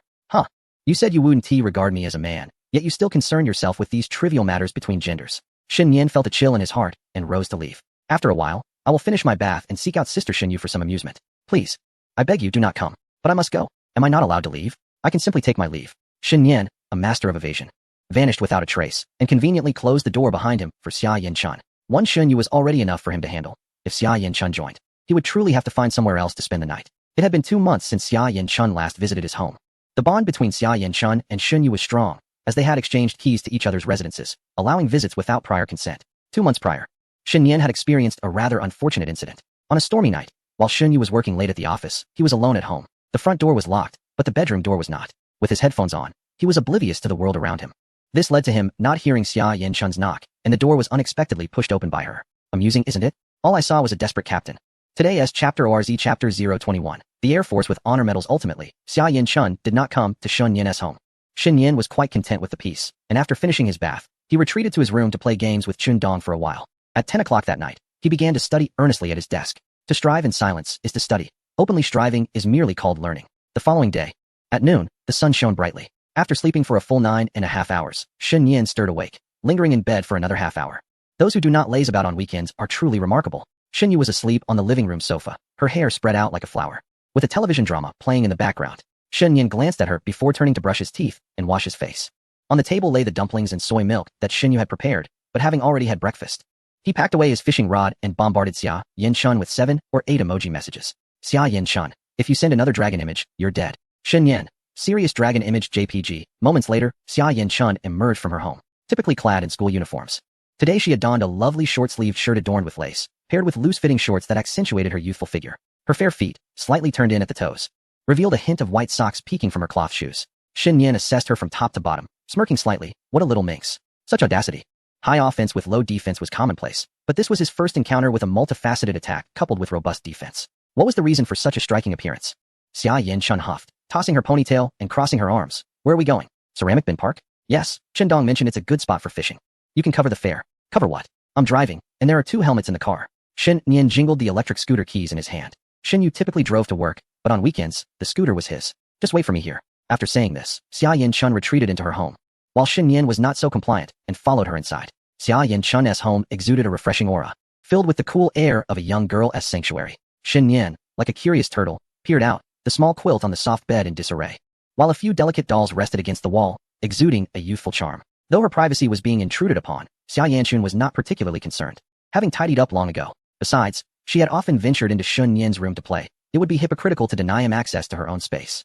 As long as matters remained relatively innocuous and involved Shin Yin, she found herself willing to lower her boundaries slightly. Was this a form of indulgence towards him? They had once shared moments of lying together, sleeping side by side, exchanging gentle kisses, a natural progression between childhood friends. However, those were innocent times, beyond anyone's control. Adults often fail to empathize with their younger selves, just as Xia Yanchun could not fathom why she had been so close to Shin Yin back then. The Shin Yin of her childhood? Quite endearing. The present Shin Yin? A mystery. With that thought, she decided to apply sunscreen. Sitting at the edge of the bed, she meticulously spread the lotion over her arms and legs, her delicate face appearing fresh and dewy. Stealing a glance could be considered a breach of privacy, while lingering a moment longer might be interpreted as admiration, yet gazing repeatedly crossed into the realm of offense. Shin Yin had always been a child who understood boundaries. Upon catching a second glimpse, he instinctively glanced towards the door, resetting the respect threshold. Rather than feeling anger, Xia Yanchun felt a tinge of curiosity. She had never worn particularly revealing clothing, merely exposing her arms and calves, the same amount displayed in her school uniform. What was there to stare at? Moreover, he seldom shied away from such observations. Stop looking. Do you want to apply some? The sun is quite intense today. She waved the sunscreen. We boys don't need that. What is the difference between using this and what Xiaonan uses? Really? You'll regret it when you get tanned. Or do you aspire to be a sun-kissed athlete? All right then, hand it over. Shen Yan, with a grin, extended his fist, reminiscent of a playful ninja. In my house. You think you can act like royalty? Apply it yourself. The sunscreen felt slightly sticky at first, but soon transformed into a smooth, refreshing layer. They descended together. And due to the glaring sun, Xia Yanchun carried an umbrella while Shun Yin pushed the bike from the garage, her eyes following him. The sunlight was piercing. As he finally brought the electric bike out, she stumbled onto the back seat. One hand grasping his shoulder for balance while the other held the umbrella to shield them from the sun. Her small hand felt soft and warm, and the umbrella's canopy effectively blocked the sun's rays. Shin Yin remarked, "You're actually quite gentle. You just realized?" "I've known that all along," she replied playfully. "Xia Yanchun, you're unbeatable." Xixi Park was not far from Sinan No. 2 High School, a mere half-hour ride away. There, a modest river meandered, attracting numerous fishing enthusiasts. Fishing did not disrupt the river's ecology. The anglers caught only a few fish, while the bait they used helped nourish the fish, rendering them plump. The management seemed to adopt a tacit acceptance of fishing. Several times, staff members passed by, merely chuckling at the sight of the clustered fishermen. Shen Yan, carrying a fishing rod bag, sought a relatively open shaded spot beneath a tree, only to realize belatedly that he hadn't brought a stool. What a blunder. I believe we should return to our original spot. Shall we take a stroll together? Please cover the expense of our outing. Thank you. Xia Yanchun kindly holds an umbrella nearby. Who told you this was a date? Shen Yan paused, contemplating a different approach. Were you under the impression that this was a date all along? If you harbor feelings for me, just say it outright. Although I do not share your sentiments. You are the most enchanting girl from Sinan I have ever encountered, your eyes twinkling like stars. Xia Yanchun's almond-shaped eyes shimmer with vitality. This little exchange is rather smooth. Yet I seem to struggle with it. Who asked you? Xia Yanchun shifted her feet, creating distance between them, no longer holding the umbrella for him. If there are no fish, so be it. But since I have come all this way without even trying to fish, how about treating me to a cup of milk tea? Come, I shall treat you. Just hand me your phone. Shen Yin took a step closer. Now nearly beside Xia Yanchun. Are you attempting to secure a loan from me? Goodness. Xia Yanchun's defenses are exceedingly high, almost inhuman. Shen Yin still did not wish to retreat.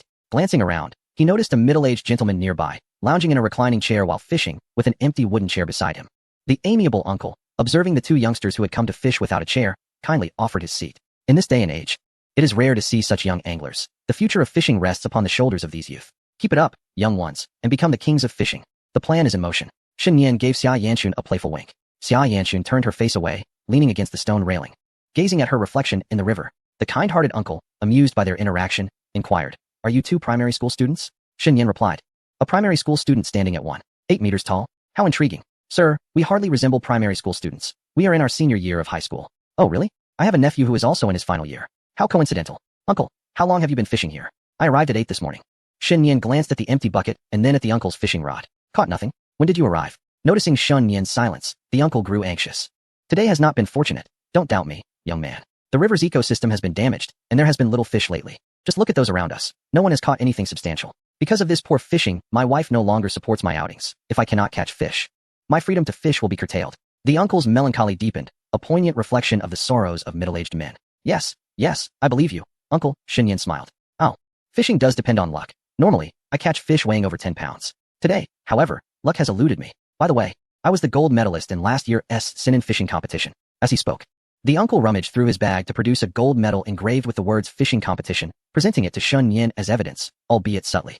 "I have had sweaty hands, numb legs, poor sensitivity. I brought the wrong rod, the bait was faulty, and the weather was unfavorable. Hence, my lack of success today is merely an anomaly. I truly possess the skills." Shen Yin blinked. "Uncle, you are truly impressive. A distinguished airman with a medal to boot."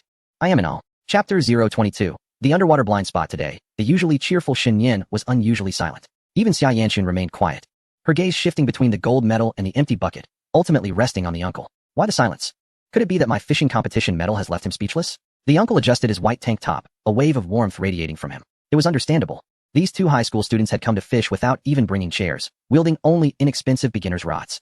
Their lack of proper equipment clearly indicated that this was their first fishing experience, while he boasted over 20 years of fishing expertise. The contrast was striking, akin to a fledgling encountering a seasoned master. Even though he had been frequently unsuccessful lately, his fishing competition medal was undoubtedly genuine. With this thought, the uncle smiled with satisfaction. Fishing requires perseverance. No matter how skilled one may be, bad luck can hinder even the best. "I understand, uncle," Shen Yin replied, attaching bait to his hook before casting it into the river. His throw was rather awkward, having only learned from videos the day prior. He was eager to discover whether the rewards from the system were effective. After all, fishing is a practical skill. He did not expect to catch fish in mere seconds like in a game, but at the very least, he hoped to avoid coming up empty-handed. If he failed to catch a single fish despite being a fishing expert, Shen Yin would be quite irate. The river's water was murky, obscuring the fish below. Shen Yin held his rod, feeling a bit bored, and glanced at Xia Yanchun, who occupied the only chair, engrossed in her phone, scrolling through Xiaongshu.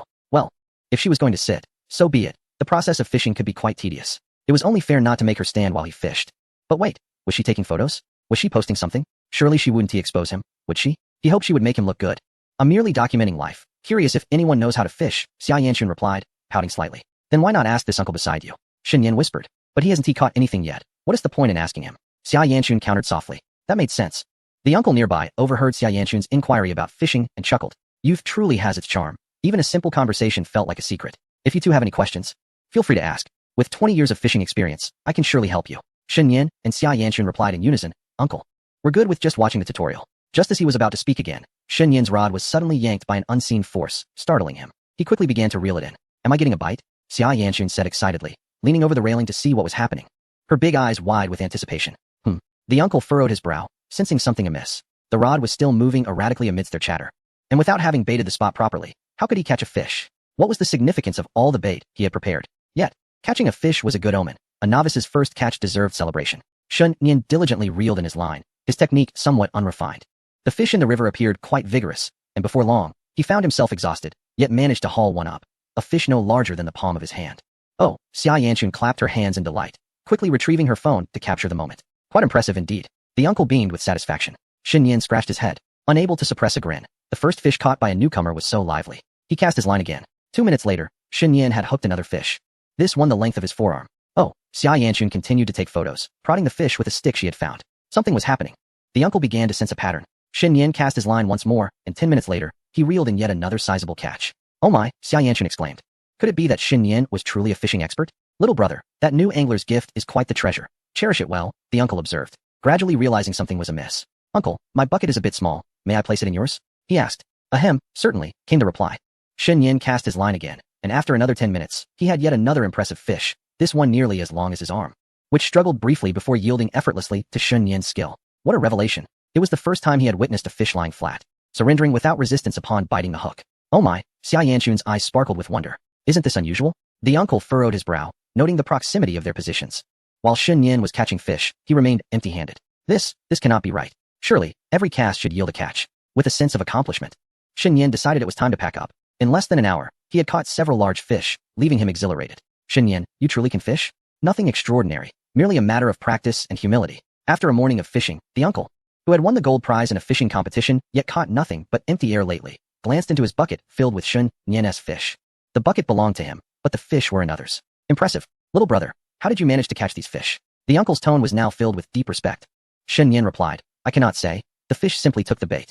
I am not skilled in fishing. They came of their own accord. The underwater world is a blind spot. I merely cast my line, and if they bite, they bite. The uncle gazed longingly at the fish in his bucket. In that moment, he reflected on many things. The pride he felt upon receiving the gold prize, the respect and admiration of fellow anglers, the satisfaction of his wife, and the adoration of his daughter. He also recalled the past month filled with barren outings, the 2 broken fishing rods, the ridicule from fishing companions regarding his extended dry spell, and the cold indifference of his wife towards his fishing endeavors due to his lack of success. All that was false, all that was illusory. Only the fish were real. The man's pride kept him silent for a long while, leading him to make a difficult decision. Little brother, would you be willing to sell me this fish? Pardon? Which one? I want them all. For this large one, I will offer you double the market price. Shen Yan, perplexed, exchanged glances with Xia Yanxun. After a moment of contemplation, he nodded. Uncle, just give me around 30 or 50. Consider it a token of gratitude for borrowing our chair. Thank you, little brother. The middle-aged man insisted on adding Shen Yan as a friend on WeChat and transferred 300 yuan. Shen Yan, unable to decline, simply accepted it. After receiving the fish, the man hurried back to his car, retrieved a rope, and strung the large fish together to hang from the rear of the vehicle, driving off with a sense of triumph. This uncle is quite amusing, murmured Xia Yanxun. Perhaps this is the dignity of middle-aged men. Come, allow me to treat you to dinner. All right. In the evening, the man wandered around the city for quite some time, even adding another 200 yuan for fuel. Yet he passed by his home without stopping. Eventually, he was halted by a traffic officer due to the fish obstructing his rear lights, resulting in a 3-point deduction and a 200 yuan fine. The officer remarked, your fish are blocking the tail lights, making it difficult for the following vehicles to determine your signals. However, it's not a significant issue. Just be more mindful next time. The man, with a hopeful expression, asked, Officer, could you announce this citywide? The young officer, in his 20s, pointed to himself. What did you just call me? Officer. Being referred to as officer by a man in his 40s was quite amusing. The young officer sighed. This is not a serious matter. It cannot be announced citywide. Really? That's not possible. How about you deduct another 200 and make a citywide announcement? Just say I was driving dangerously due to catching a large fish. Do ensure to mention that it's a large fish. The officer could clearly see the profound disappointment in the man's eyes. Chapter 023. My English has significant room for improvement. Please bear with me today, rather unexpectedly. 300 yuan was earned, and Shen Yan treated Xia Yanchun to a meal at KFC. Xia Yanchun ordered a family bucket, while Shen Yan opted for 2 drinks. Eating such greasy food on a hot day could easily lead to discomfort. Although his skin was relatively good, the occurrence of acne was unavoidable. Even someone with flawless skin like Xia Yanchun occasionally dealt with a red pimple, which appeared on her forehead like a little deity. Fortunately, the restaurant had air conditioning. After sweating a bit, Shen Yan sat in front of the air vent until the heat subsided, with the inevitable scent of sweat lingering. Shen Yan longed to return home for a shower. Have you eaten enough? We could pack some to take home for dinner. Shen Yan had little appetite, having only consumed a single hamburger, while he observed Xia Yanchun devour her meal through the straw. I'm done. I'm full, she said, smacking her lips. Removing her gloves, she patted her hands, took a sip of cola, and then stood up. Let us go? MHM. While seated in the car, Xia Yanchun sniffed at Shen Yan's clothing with a look of disdain. You smell terrible. Smell yours. No sniffing allowed. What is the harm in smelling? Am I losing a piece of meat? Xia Yanchun raised an eyebrow. How long have we been playing together, and you still think you can take advantage of me? I see you as a male friend. What do you mean by taking advantage? Shen Yan asserted. Among boys, it's common to touch each other's legs. May I touch yours? Oh, so you boys often smell each other and touch legs? Last time, I saw you holding an umbrella with Chin Dong. What a peculiar habit. Not allowing her to touch him was one thing, but to accuse him of having a strange habit was another. He twisted the steering wheel, accelerating the car, causing her hand resting on his shoulder to grip tighter. Xia Yanchun squeezed his shoulder, exclaiming, Why are you driving so fast? We need to go back and shower. Slow down. I must abruptly halt. Xia Yanchun was taken aback, taking a considerable time to respond, and was instantly filled with a mix of embarrassment and anger. A rabbit would never consume the grass beside its burrow. Was Shen Yan, that notorious lecher, finally planning to make a move on someone as close as herself? Scoundrel, pervert, dare you, and you shall meet your demise. Just kidding. By the time I returned home, it was already 7 in the evening. Shen Yan had taken a shower and emerged from the bathroom, only to find Xia Yanchun chatting with Shen Yu on the sofa. Shen Yan remained silent. It was a rare occurrence for these two women, who were utterly incompatible, to gather in one place. If he spoke a single word, he would likely be met with 10 retorts. Shen Yan, go grab 2 bottles of yogurt from the fridge, Shen Yu beckoned. Am I some sort of errand boy? Shen Yan replied, feeling a bit embarrassed. Who, really, is the younger brother here? One might think Xia Yanchun was the biological sibling. If you are indeed the errand boy, I have no objections whatsoever. Being the younger brother is simply a role meant for being bossed around by elder sisters. Shen Yan pouted, fetching a bottle of yogurt for both Shen Yu and Xia Yanchun to avoid further commands. He then retreated to his room, declaring, I am studying in my room. Do not disturb me unless it's urgent. Study diligently, Shen Yu remarked with satisfaction. It is well known that studying in one's room creates an invincible state. Even if one forgets to defrost the pork in the fridge, neglects to dry today's laundry, or overlooks sweeping the floor, simply uttering the phrase, I was studying in my room, usually invokes parental understanding. Shen Yan had evaded numerous dire situations using this tactic. Indeed, for 2 months, he had been diligently buried in his studies each day. Why haven't you completed any of your summer assignments? That's none of your concern, it's classified. Shen Yan, I'm coming in. Oh no, Xia Yanchun is not a parent. She won't fall for that. After a moment of silence, the door was opened by Xia Yanchun, who merely cracked it open to peek in with her fluffy little head. Shen Yan sat in his chair, an English vocabulary book and a notebook laid out on the table, presenting a convincing image of being truly engrossed in study. Only then did Xia Yanchun muster the courage to step in cautiously. 2 months prior, she had stumbled upon Shen Yan's secret in just this manner. Now, stepping into his room felt as if the past had come to life. Studying, are we? Xia Yanchun approached Shen Yan, her graceful figure tilting her head slightly. Freshly showered, she emanated a delightful scent of shower gel. Shen Yan glanced sideways. Brother, you smell rather pleasant. May I take a whiff? If I slap you, let us see if you can still be so cocky. Xia Yanchun raised her arm to threaten him. If this were their childhood, Shen Yan would have genuinely felt afraid. However, the physical disparity was now immense. Sweetheart, your intent to strike resembles a playful pout. Heh, so audacious in my room. Shen Yan chuckled coldly, standing up to close the door. Not that I mean any harm, but the air conditioner is on, and the cold air will escape. Xia Yanchun was unfazed. Glancing at the vocabulary book on the table, how many words have you memorized by now? I estimate nearly 1,000. Memorizing 1,000 words in a week is impressive. Once you complete 3,500 words, achieving a perfect score in the English exam is certainly within reach. Keep it up. Shen Yan, picking his nose, retorted. You keep cheering me on daily. Can't you offer some tangible rewards to motivate me? The pressure you exert is acceptable, but the motivation is unwarranted. It seems you are somewhat unqualified. Xia Yanchun remarked further that yesterday, Lan Fukai commented on your poor English, looking down upon you and advising me against associating with someone of your linguistic inadequacy. Shen Yan raised an eyebrow. After all, this English representative, Lan Fukai, may excel in English, yet his scores in other subjects do not surpass Shen Yan's, and his overall total is not significantly higher either. It is amusing to hear him speak ill of others. One might mistakenly think he is a top student scoring 700. But let it be. Shen Yan remained unfazed. Currently, Lan Fukai's assertion holds some truth. In comparison to him and Xia Yanchun, his English proficiency indeed appears lacking. However, he cannot fathom why someone with only slightly superior grades would exhibit such a sense of superiority. If it were a top scholar scoring 700 who looked down upon him, It would be understandable given the evident disparity. Yet, it is perplexing where Lan Fukai derives his sense of entitlement. There is no need to dwell too much on his opinions. Like a spirited adventurer encountering a goblin, he would merely regard it as a trivial obstacle to be dispatched with a single kick. The vigor of the adventurer is genuine, and so too is the adventurer's quest. While the goblin is merely a figment of imagination, yet, whether the obstacle is trivial remains debatable, if he continues to study in this manner. It won't be long before he surpasses Lan Fukai in the upcoming monthly examination. It is a certainty. As the saying goes, my English has vast potential for improvement. Bear with me. Chapter 024 reveals that Shun Yin has indeed exerted effort and perspiration, albeit unnoticed by others. With work awaiting him the next day, Shin Yu retired to her room at 11 o'clock to sleep. Shin Yin had just closed his book after studying for several hours, feeling discomfort in his neck and back. Alas, the path of an adventurer is fraught with challenges, and the struggle of study pales in comparison. Lying in bed, Shin Yin activated the system tasks. Presently, 2 tasks lay before him, one main and one side quest. The side quests, which are triggered, are relatively manageable, but the main quest is somewhat vexing. Completion of one is required to unlock the next, creating a linear progression. Although there is no time limit, it remains quite bothersome. Especially since the rewards for the main quest are not as generous as those for the side quests. The main quest could be disregarded. Who would willingly turn away from financial gain? He merely desires more side quests, not necessarily seeking passive skills, but rather some practical life skills. Fishing today, with the ability to catch several large fish in under an hour, may seem unimpressive but is indeed remarkable, even if he achieves nothing else in the future. Mastering the art of fishing would ensure a steady supply of food and drink, a remarkably high baseline. Unlike the game's life skills, such as culinary mastery, farming expertise, or breeding proficiency, Shin Yin is too timid to even dream of them. Just look at his fishing proficiency. The system granted him no knowledge of fishing techniques. Yet he is able to catch fish effortlessly. Don't look at me. The fish practically leapt onto my hook. If he were to possess culinary mastery, he might say, I don't know, the beef just danced into the pot and the dish was ready. As for breeding proficiency, he might muse.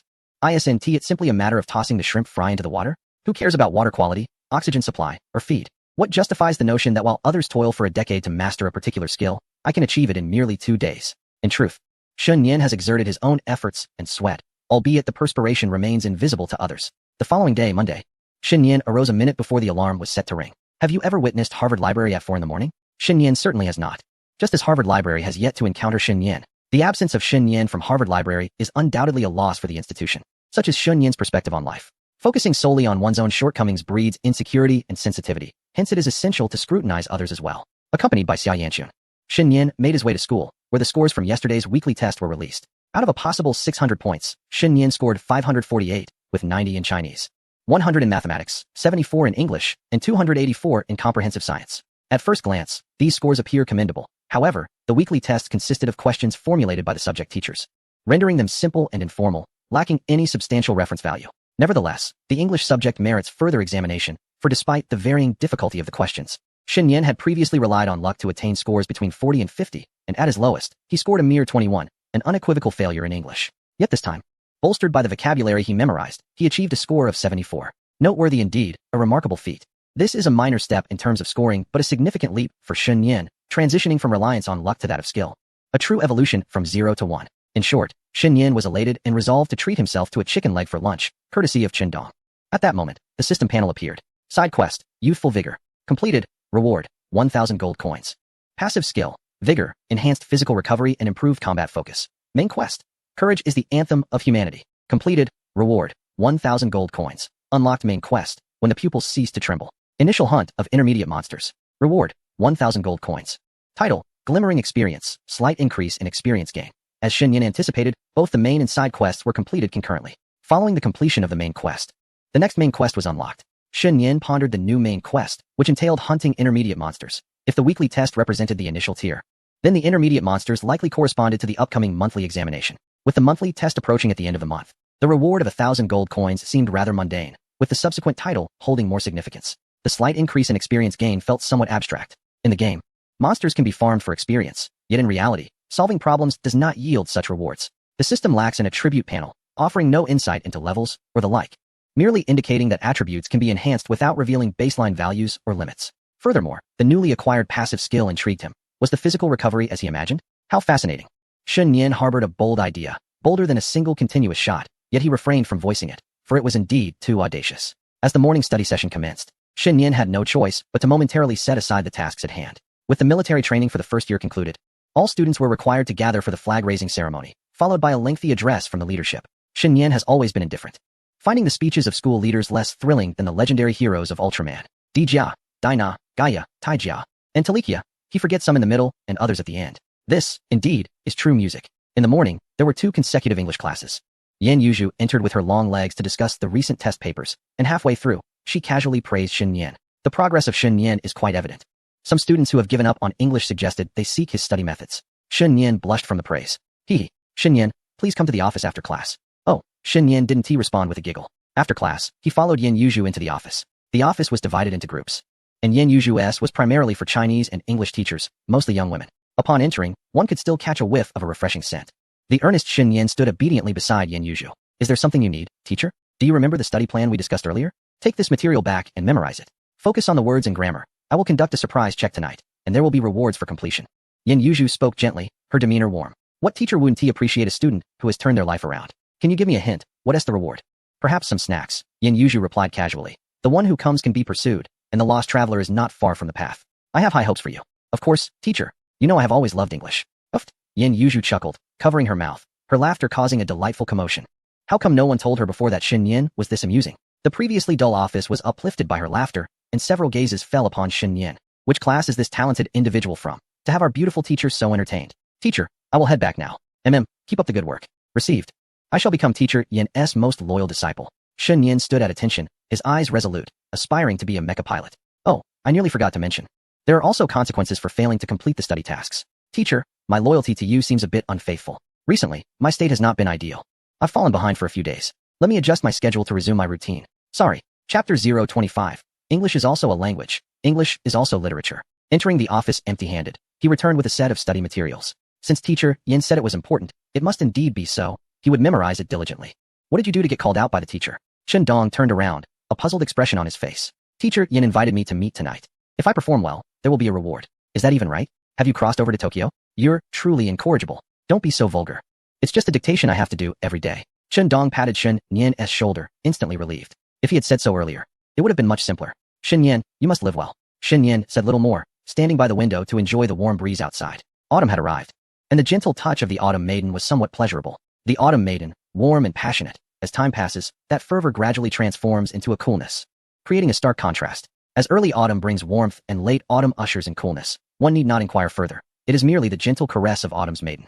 During class, he cast aside all other subjects, fixated solely on the cumulative score, prioritizing the rectification of his deficiencies in English. In Chinese class, he clandestinely memorized the English materials provided by Yan Yuzhu. Observing Shun Yan's diligence brightened Su Keshi's spirits. Indeed, a hard-working young man is ever so desirable. Surely, such a dedicated student must be engaged in learning Chinese rather than other subjects, she mused. With a cheerful demeanor, Su Keshi slowed her pace, feigning a patrol as she ambled through the classroom, eventually glancing at Shun Yan from behind. To her astonishment, what she initially perceived as pinyin turned out to be letters. Su Keshi felt a pang of despair. All was but a facade. Shen Yan furrowed his brow, sensing a menacing presence. Was the Dark Lord attempting to thwart this novice adventurer? Yet, was he not still sheltered in the novice village devoid of protective mechanisms? Oh, it was merely the homeroom teacher. Thank goodness, he thought. Not a Dark Lord after all. Copy on the Qin 10 times and present it to me tonight. The teacher's warm lips uttered chilling words. But, dear teacher, allow me to explain. English is a language, and English literature is also a form of literature. Though I may be physically in English class, my heart resides in Chinese. 20 times, came the response, eliciting laughter from the entire class. Shun Yan resigned himself to the task, feeling it was manageable, albeit with a faint sense of despair. 3 classes passed quietly, and as the bell neared, Shen Yan relaxed his neck. Maintaining a single posture was indeed taxing. In the past, his neck and back would have protested by now, yet today felt surprisingly effortless. Could this signify a restoration of his physical capabilities? With this newfound passivity, copying on the Qin seemed less daunting.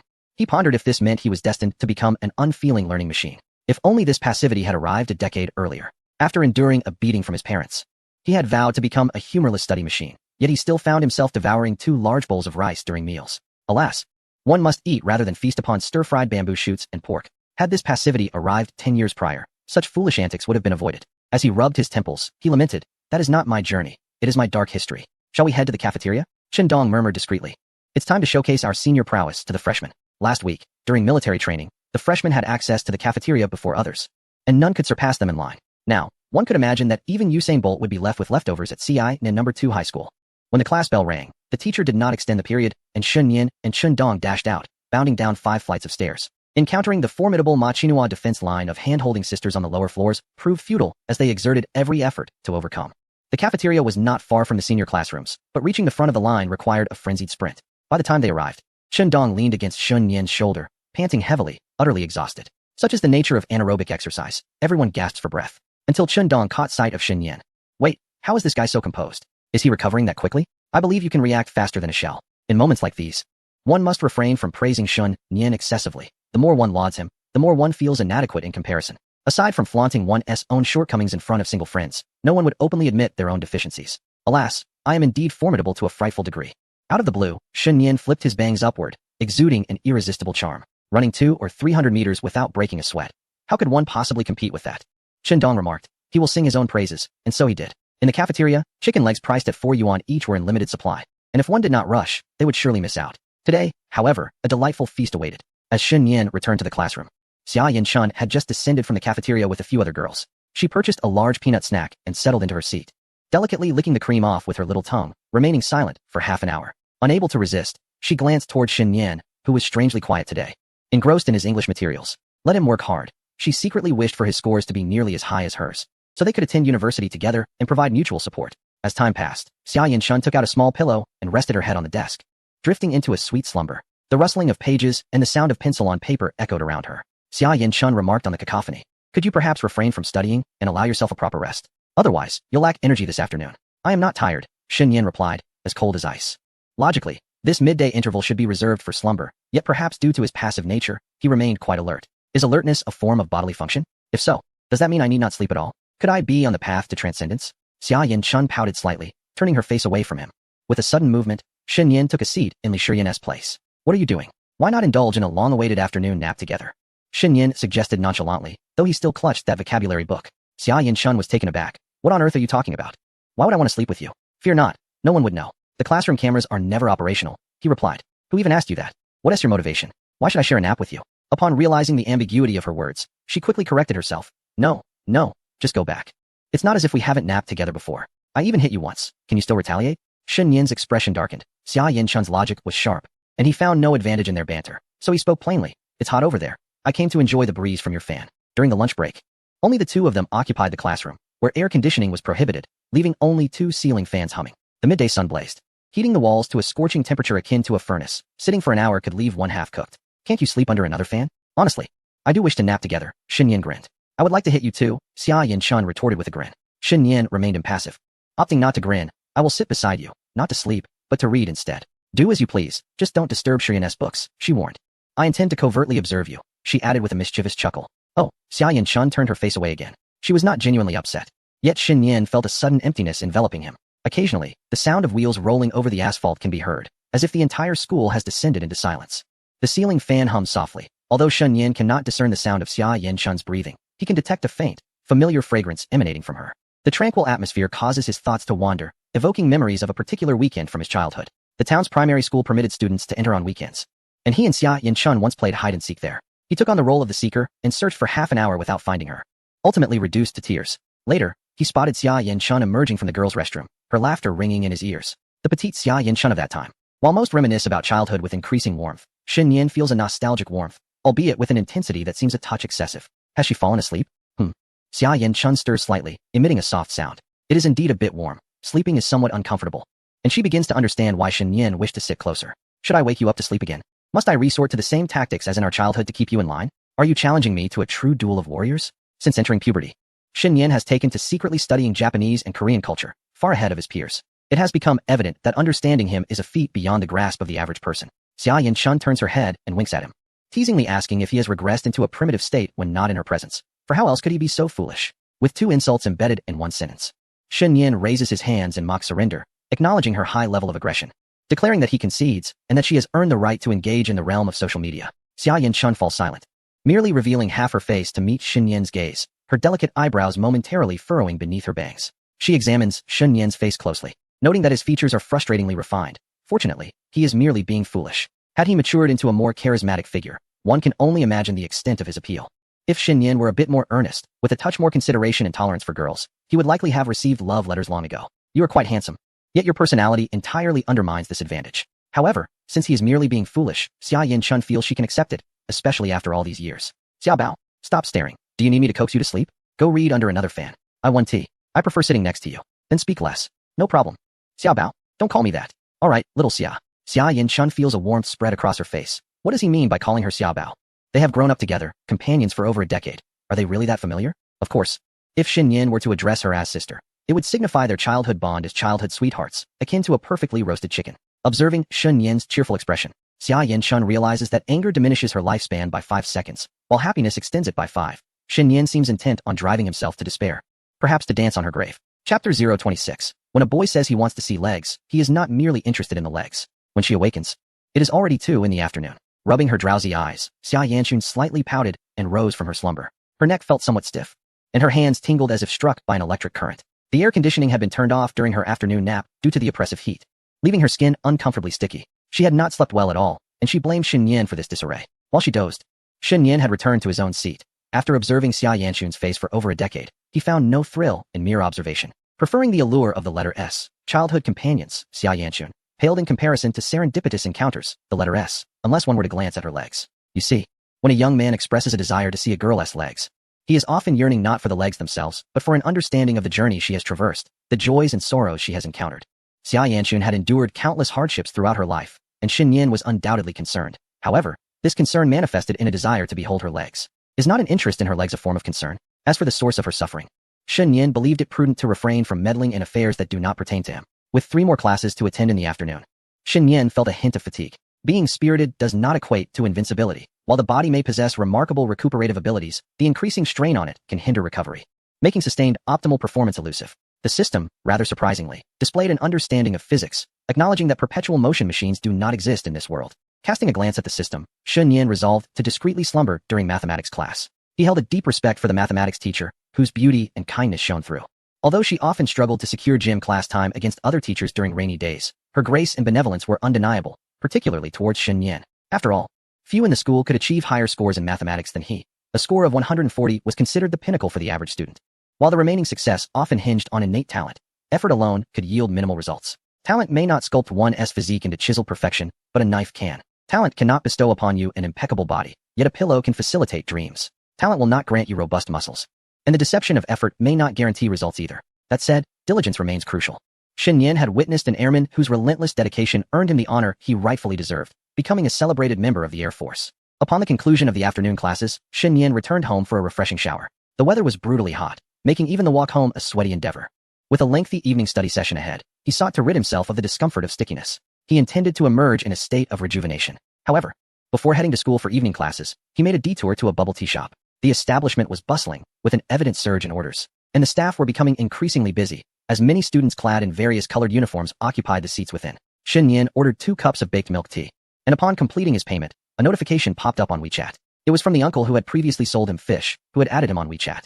The message contained nothing but a picture. The image featured the uncle holding a fish, roughly the length from fingertip to elbow, in a selfie taken from above. Fishing uncle. Hey, little brother, what do you think of my catch? Is it big? Xin Yin was utterly perplexed. Uncle, if you're going to show off your fish, at least write your message properly. One might mistake this for something rather peculiar. In the image, there lies a detail. Within the corner bucket is a diminutive fish, no larger than a thumb. Is it true that even the fry are not spared by the elderly angler? Wasn't there a commitment to sustainable development, with a promise not to harm the small fish? The larger fish reassures its offspring. Fear not, my son, you are the pride of our lineage. Those beings from beyond the river seem to have their limitations and will not target you. The fry responds, all right, father, what is this? I shall take a nibble. The fry then adds, father, you need not prepare my meal tonight. In the night, a book titled Conquering the Waters is hastily published, authored by river silkworm and seagrass. Chapter 1, The Fallen Genius. Chapter 2, Enveloped in Breadcrumbs. Xin Yin furiously types out replies. Xin Yin, uncle, please release that small fish. Enclosing an image of the fish in the bucket. Fishing uncle, do not concern yourself with such trifles. Just tell me, is this fish large? Xin Yin, whom did you procure this from? Fishing uncle, trust me, young brother, this time it was undoubtedly caught. I fished all day long. Fishing uncle, if I deceive you, I shall introduce you to my daughter. If that fails, I can introduce you to my nephew. I implore you, believe me. It is genuinely my catch. Shall I send you 50 yuan to prove my honesty? Fishing uncle, 60 seconds. Fishing uncle. That day, the uncle arose. That day, defenses were breached. Please urge me to continue. Chapter 027, The Genius Retirement Home. Xin Yin casually responded to a few messages from the uncle, then tucked his phone into his pocket. He certainly had no intention of accepting the uncle's V50. After all, the uncle possessed a medal, making the capture of a large fish quite ordinary. He believed in the uncle, yet the uncle seemed to harbor doubts about him. Thus, there was nothing to be done. During evening study, Xin Yin approached with a refreshing demeanor. As he traversed the corridor, a few girls glanced back at him, their frequency of glances notably high. The typical reaction of an ordinary person might be, is my shirt on inside out, or are my pants torn? But Shen Yan's reaction was, The effects of charm level 1 are manifesting. It appeared that some individuals were secretly appraising him. Such gazes were fleeting, yet over time, Shen Yan began to sense something unusual. The crucial point was that when he gazed into the mirror, he genuinely failed to discern any change from his former self, leaving the source of charm level 1 still an enigma. It was most likely an enhancement of his aura, yet aura is intertwined with personality, and Shen Yan's character had remained unchanged. This was the reason Shen Yan found the concept of charm level 1 perplexing. Perhaps he had become more handsome, though the idea of his own transformation seemed implausible. Charm level 1, experience level 3. Xia Yanxun had not seen Shen Yan throughout the entire school day and assumed he had gone to the basketball court. She pondered when Shen Yan had ever played basketball. Eventually, she spotted him entering with his damp, spiky hair. Boys enjoy a certain convenience. With short hair, there's no need for drying. Just a few steps, and it's thoroughly dry. Here, I brought you a cup. Express your gratitude, Shen Yan said. Placing a cup of roasted milk on Xia Yanxun's book, the condensation from the bag dampening the cover and leaving a dark circular mark. It's not as if I asked you to buy it. Then you should reimburse me. Is there a principle that allows one to reclaim spilled water? Xia Yanxun replied with a smug huff, inserting a straw and eagerly slurping the drink. The baked milk contains merely a hint of sugar, devoid of cloying sweetness, perfectly suiting Xia Yanxun's palate. Then what are you rambling about? Shen Yan waved his hand dismissively. A rival is a rival. Even when offered milk tea, one remains ungrateful, refusing to return the favor. Such impertinence deserves a reprimand, akin to that of a mischievous sprite longing for a sound thrashing. Perhaps a dramatic demise at her doorstep would instill lifelong regret. Yet, would that not allow Xia Yanxun to dance upon her own grave? Indeed, a good thrashing seems more fitting, one punch that would embed him into the wall, impossible to extricate. He resumed his seat. The classroom was sparsely populated. Most students still occupied with bathing and drying clothes in the dormitories. The bell had yet to ring, and a portion of the class remained absent.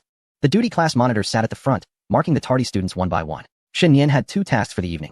First, to craft an English study plan for Yan Yuzhu, a goal he had diligently worked towards all day, and second, to complete 20 recitations of the treatise on the Qin. There was no time left to copy, but Shen Yan felt no anxiety. Surely, Su Laosher was merely jesting, right? Shen Yan possessed formidable mental resilience. He had always neglected holiday assignments, which were indeed troublesome, yet even when he did complete them, he merely transcribed the answers without truly grasping the material. Only those like Xia Yanxun, who calculated each step themselves, could claim to have genuinely done the work. Mindlessly copying answers was hardly more beneficial than indulging in a few more games. He wagered that Tsukushi would not be attending school today. Gathering his materials, Shen Yan quietly exited the classroom and peered into the office. Inside, he found only 5 teachers, all assigned to evening duties. Upon spotting the lovely Yan Yuzhu, his spirits lifted, feeling as if clouds had parted. Who would not admire a young, beautiful, gentle, and responsible teacher? However, upon seeing the equally enchanting Tsukushi, his mood soured. Good day, teacher, he rapped on the door. Come in, Shen Yan. Yan Yuzhu smiled warmly. As he approached, she kindly pulled out a plastic chair for him. Have you completed your assignments? Yes, teacher. You must not deceive me. I will conduct a spot check. Not a problem. The study plan crafted by Yan Yuzhu was tailored to Shen Yan's current circumstances, designed for rapid improvement without being overly challenging, and he had genuinely mastered it. The difficulty in English lay primarily in vocabulary. Once one grasped the words, grammar seemed less daunting. The materials for the spot check were neatly inscribed in his dictation notebook. And as Yan Yuzhu reviewed them, she nodded in satisfaction. All correct. Here is your reward. She retrieved a row of Wangzai milk from her drawer. Thank you, teacher. You know I have always been your most loyal disciple. Shen Yan, I am unequivocally loyal to teacher Yan Yuzhu. But you mentioned last time that your loyalty to me was not entirely steadfast. As long as there are rewards, my loyalty remains unwavering. Haha, what a charming rascal you are. Ding. Triggered side quest, Genius Retirement Home. You discover a retirement home that gathers many who were once deemed geniuses. Attempt to engage with these former prodigies and learn from their insights. Engaging with 5 prodigies, accumulate 1 hour of learning at the Genius Retirement Home. Reward, 1,000 gold coins. Poor my friend. Shen Yan glanced around. The oldest teacher in the history department was merely 40, while the English group consisted of individuals just in their early 20s. The language group had only one Su Kashi, who was around 26 or 27. System, come forth. I have an inquiry. Are you implying that the retirement home is populated entirely by a gaggle of youthful individuals, some of whom have only recently graduated from school? Is it not absurd that one could find themselves in a retirement home before even reaching 30? If I am merely 18, does that not render me a middle-aged Mediterranean? Shen Yan buried his face in his hands. There were exactly 5 teachers in the office. Does this mean that the intention of the system is for me to converse with each one? I, Shen Yan, am not particularly eloquent. Furthermore, the task has only just emerged as he is about to leave. Is this not a ploy to have him linger awkwardly in the office? What's wrong, Shen Yan? Yan Yuzhu noticed his sudden stupor and inquired with curiosity. Cough, cough, it's nothing, teacher. May I pose a question? Of course. Teacher, what was your score on the college entrance examination? It was over 640. Yan Yuzhu reminisced fondly. Impressive, teacher. Shen Yan glanced back at the system panel, which had now transformed to a score of 15. Merely striking up a conversation would suffice for interaction. This simplifies matters. I can simply find any question to pose to another teacher. He scratched his head, nodded to Yan Yuzhu, and then approached another English teacher. Teacher, may I ask a question? The youthful educator held a fervent enthusiasm for his students. Being approached by a student was a sign of recognition. The English teacher, upon being queried by Xin Yan, brightened immediately. Speak, my dear student, knowledge should flow freely. Teacher, what was your score on the English portion of the entrance exam? 146. Impressive, teacher. By the way, do you know which teacher will be setting the next weekly test? That would be me. The young teacher proudly thumped his sizable chest. May I inquire what type of questions you intend to set? Of course not. The young teacher shot Xin Yan a glare. You clever rascal, trying to extract information from me. At this remark, Xin Yan felt as if struck by a blow. His earnest and inquisitive gaze gradually settled into calmness. How can you accuse someone of tarnishing an innocent's reputation? In the realm of scholarship, is that not a direct inquiry? I was merely asking straightforwardly. How have I attempted to extract information from you? Young teacher, you dare to say it was straightforward. Yan Yuzhu, look at the student you've brought. How about this, my dear student? I shall directly reveal the answers to you for the upcoming test. The young teacher beckoned mysteriously. Xin Yan's eyes lit up. He leaned in eagerly, unprepared for such fortune. The answers to the multiple choice questions are DAB, ADCCD, BAB, KBAB. Teacher, your knowledge is invaluable. I am utterly devoted to you. Xin Yan declared with utmost reverence, promptly inscribing the answers in his notebook. Truly, this gentleman is an exemplary teacher. Beside them, Yan Yuzhu mused. What about my loyalty? One cannot conceal loyalty to a single teacher, but maintaining loyalty to two teachers requires discretion. What does it mean that you hide nothing? The young teacher was so amused, he was nearly brought to tears. What a treasure of a student. Yan Yuzhu, look at the student you brought. How could you not have brought him over to play earlier? Come here, I have something to discuss with you. What is it, teacher? I just informed you that the order of the answers to the multiple choice questions is mixed up. You should go back and rearrange them according to the questions. Xin Yan seemed to grasp the meaning of genius within the genius club. It must be said that this teacher is indeed quite brilliant. The witty remarks that Xin Yan struggled to formulate came effortlessly from this talented instructor. It is evident that effort often pales in comparison to innate talent. Xin Yan cleared his throat, shifting his focus to an older teacher from the history department. Asking about college entrance exam scores seemed rather futile. Students should inquire about their studies. Although he is a science student, Xin Yan has always had a fondness for history. Teacher, may I pose a historical question to you? The history teacher immediately sat up straight, having encountered many science students in his office. Today marked the first time in his 8 years of teaching that a student asked him about learning, in subjects like mathematics and science. The crucial aspect lies in problem-solving approaches. Even if answers are publicly disclosed, those who do not understand will remain baffled. At times, despite teachers meticulously guiding students through problem-solving, the students still struggle to keep pace. In contrast, acquiring answers in history is relatively straightforward. If one cannot refer to a book, surely one can search online. This is precisely why, each year after the college entrance exams, the trending searches predominantly feature language compositions and significant math and physics problems. Occasionally, topics related to Li Hua might trend, but history tends to be overlooked. Physics can yield 50 speed bumps, but history cannot possibly generate 50 Qin Shuangs, can it? Teacher? Xin Yan was taken aback. Why was the teacher trembling? Had he stepped on a remote control? Go ahead. The history teacher suppressed his excitement. You see, our history department also has students visiting the office. Teacher, some say that Han Xian had 4 benefactors. Do you know who they are? A splendid question. Although such queries are not typically found on history exams, curiosity from students warrants a teacher's thoughtful response. This is the mark of an exceptional educator. Thus, the history teacher began to elaborate. One was the boatwoman. During his impoverished early years, Han Xian often fished by the Huayin River, and the boatwoman shared her food with him for several days. Later, after he was appointed as the king of Chu, Han Xian rewarded her with riches. The second was the steward of Nanchang, the third was Xiao Hoing, and the fourth was Xiao He. After Han Xian sought refuge with Liu Bang and was not utilized, he fled in disappointment. However, Xiao He pursued him under the moonlight and fervently recommended him to Liu Bang. This exemplifies the notion that success is often attributed to Xiao He, who recognized Han Xian's talents. Seeing Xin Yan nodding in agreement, the history teacher felt an immense sense of satisfaction. Can one truly neglect history simply because they are studying the sciences? Such ignorance. I strongly advocate that all young people should emulate Xin Yan's curiosity towards history. Moreover, one can engage in historical discussions when socializing with girls, avoiding the impression of being dull. What? Girls may not necessarily talk about history? Then why not seek out those who do? Young people should not limit themselves to fantasies of youthful allure. Considering that Xin Yan is merely 18 years old, a time of vibrant youth when students possess the most open minds, he realized that simplistic knowledge outputs would likely fall on deaf ears. Thus, he decided to engage in topics that resonate with young people, adding, in fact, Han Xian had another benefactor. Who? Xin Yan pondered, stroking his chin. Minglei. Who asked you? The system seemed to be promoting advertisements, presenting this enigmatic task merely to draw out commercial interests. This was surely Tengzi's grand design. Allocate the sponsorship costs to the system. Thank you, teacher. Xin Yan forced a smile. No need for thanks. Do visit often. Are there any other experts? Who has the time to casually wander into the office? Xin Yan began to sweat profusely. This genius retirement home was truly overflowing with talent, each more extraordinary than the last. System, I should not question your wisdom. He hastily concluded the conversation and sought out another teacher. Dreading the emergence of a second Minglei, this time, he opted to inquire about the college entrance examination results. Progress on the task had reached 45. with only Su Kashi remaining, and Shun Yin felt a twinge of apprehension. Su Kashi's silence was akin to the notion that the discourse on the Qin never existed. If he engaged her in conversation, it could lead to disastrous consequences. He hadn't even written a single word. Besides conversing with 5 teachers, the system required him to remain in the office for an hour. Shun Yin decided to set Su Kashi aside and sat beside Yin Yuzhu on a plastic chair, cheerfully proposing, "Teacher, the classroom is not conducive to learning. May I study a lesson in the office?" Yin Yuzhu was taken aback, having never encountered a student who proactively requested to study in the office. However, Shun Yin possessed a somewhat humanoid quality, and if it were he, she found everything quite normal. She nodded. "Then sit here, just keep the noise down." "Understood, teacher.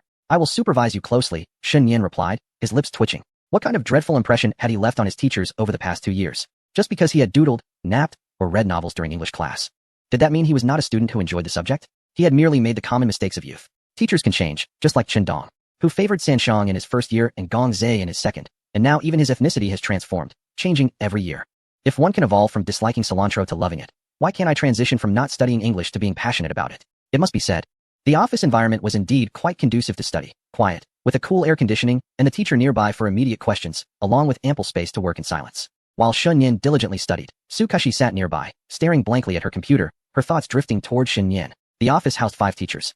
2 had been queried about exam results, and 2 had been asked questions. Guess who was left uninvited? You. Indeed, it was me. As a teacher, I was subjected to the chilling silence of my students. Why had everyone been asked but me? Was it merely because I required them to transcribe the discourse on the Qin 20 times? Contorted, dark crawling, screaming, writhing, splitting, creeping ominously, eerie growl. Indiscriminate aggression. How excessive. I merely wished for Shun Yin to improve, yet now I find myself bullied by him. Although Su Kashi appeared calm on the surface, in the depths of her heart, where no one could see, tears welled up. The duty teacher was required to patrol the classrooms. Shun Yin had diligently studied for half an hour, and out of the original 5 teachers' offices, 4 had gradually exited, leaving only Su Kashi. Shun Yin inexplicably felt a chill, and a glance revealed Su Kashi staring intently at him, causing a sudden sweat to break out. How infuriating. Would I ultimately be caught for not copying over Qinlun? Shun Yin, come sit over here, Su Kashi beckoned him. Oh, Shun Yin obediently moved over, bracing himself for a reprimand. What's wrong, teacher? Shun Yin, do you dislike me? Chapter 029, not rivals, but the best childhood friends in the world. Su Kashi's brief words concealed a multitude of emotions. 3 parts sorrow, 3 parts despondency, 3 parts reluctance, and 1 part a dare to hang oneself at your doorstep. Upon hearing this, Shun Yin quickly shook his head in denial. How could that be? Although your guidance has been minimal, I have always held great fondness for you, teacher. Yet her words seemed to cause her more distress. You must indeed be disliked by your students. As a teacher, that is quite a failure. I'm going downstairs to buy a bottle of water. There's no elevator in the teaching building, and I'd rather not take the stairs. Why do you think that, teacher? Shun Yin inquired curiously. Because you spoke with the other teachers, but not with me, Su Kashi replied, a hint of grievance creeping into her voice. Shun Yin understood. Ah, so it's possessiveness. Is it? Alright then. Oh, that's because I saw you busy with the PPT and didn't want to disturb you. Oh, is that so? Seeing Shun Yin's serious expression eased Su Kashi's heart considerably. She had thought she was disliked by her students, but it turned out to be her own overthinking. Well, you can ask now. Teacher, what score did you achieve on the college entrance examination? Shun Yin recited monotonously. In truth, no one cares about your score. For my task has already been fulfilled. All that remains is to study for an hour in the office. 657. Oh, by the way, regarding the matter of over Qinlun, I was merely jesting. I didn't genuinely expect you to copy it. Rest assured, teacher, I had already guessed that was your intention. Hence I didn't copy a single word. In truth, even if I were serious, you had no intention of copying, right, child? It's rare to find someone who can justify not doing homework so eloquently, aside from Shun Yin. Su Kashi smiled. Shun Yin was still the familiar Shun Yin. It seemed she had been overly sentimental. The topic faded, and Shun Yin buried himself in his studies. During the second evening self-study session, a notification confirming the completion of his task popped up, prompting Shun Yin to rush back to the classroom. Once class ended, Dong immediately turned around. You went to the office for a class and came back with a row of Wangzai? How did you know this was from teacher Yin Yuzhu? Who asked you? Shun Yin opened a bottle of milk for Dong and kept one for himself. After school, Shun Yin and Xia Yanchun stepped out of the classroom together. Under the dim glow of the streetlights along the campus path, a few insects flitted about, casting elongated shadows. Is this milk from teacher Yin? How did you know? I overheard your conversation. There was no way to refuse. The teacher insisted on giving it to me. Who could deny such excellence? My study plan is completed effortlessly. Impressive. Xia Yanchun said, her tone devoid of emotion. You flatter me, Shun Yin acknowledged with a hint of warmth. Upon returning home, Shun Yin tossed his backpack aside and pressed the remote, only to find the air conditioning unresponsive. His spirits plummeted. Skeptical, he attempted to control it with his phone, but soon confirmed the unfortunate truth. The air conditioning had perished. Just yesterday, it had been functioning perfectly. How could it be broken now? With the temperature soaring to 30 degrees at night, how was he to survive without air conditioning? He initially considered spreading a mat in Xin Yu's room, but the door was firmly shut, likely indicating she was fast asleep, preparing for work the next day. Ultimately, he decided against disturbing her. In the storage room, he unearthed an old, long-forgotten fan. After plugging it in and pressing the switch, the blade spun briefly before emitting a sound reminiscent of transforming machinery, signaling its complete breakdown. Shen Yin's room faced the sun directly, retaining warmth even at night. Despite opening the window, ventilation was negligible, making the space akin to a small sauna. Autumn's warmth felt overwhelming, and Shen Yin struggled to endure it. Lying in his room, he felt sticky and uncomfortable. Studying was out of the question, and even falling asleep seemed a daunting task. Without air conditioning, he felt he might perish. Fortunately, Shen Yin had Xia Yanxun, his so-called rival, who was, at her core, a charming and sweet girl. He pulled out his phone and sent her a message on QQ. Shen Yin, darling. Xia Yanxun, just about to take a shower and clad only in her undergarments, frowned slightly upon seeing his message. Xia Yanxun. Shen Yin, I think we should be more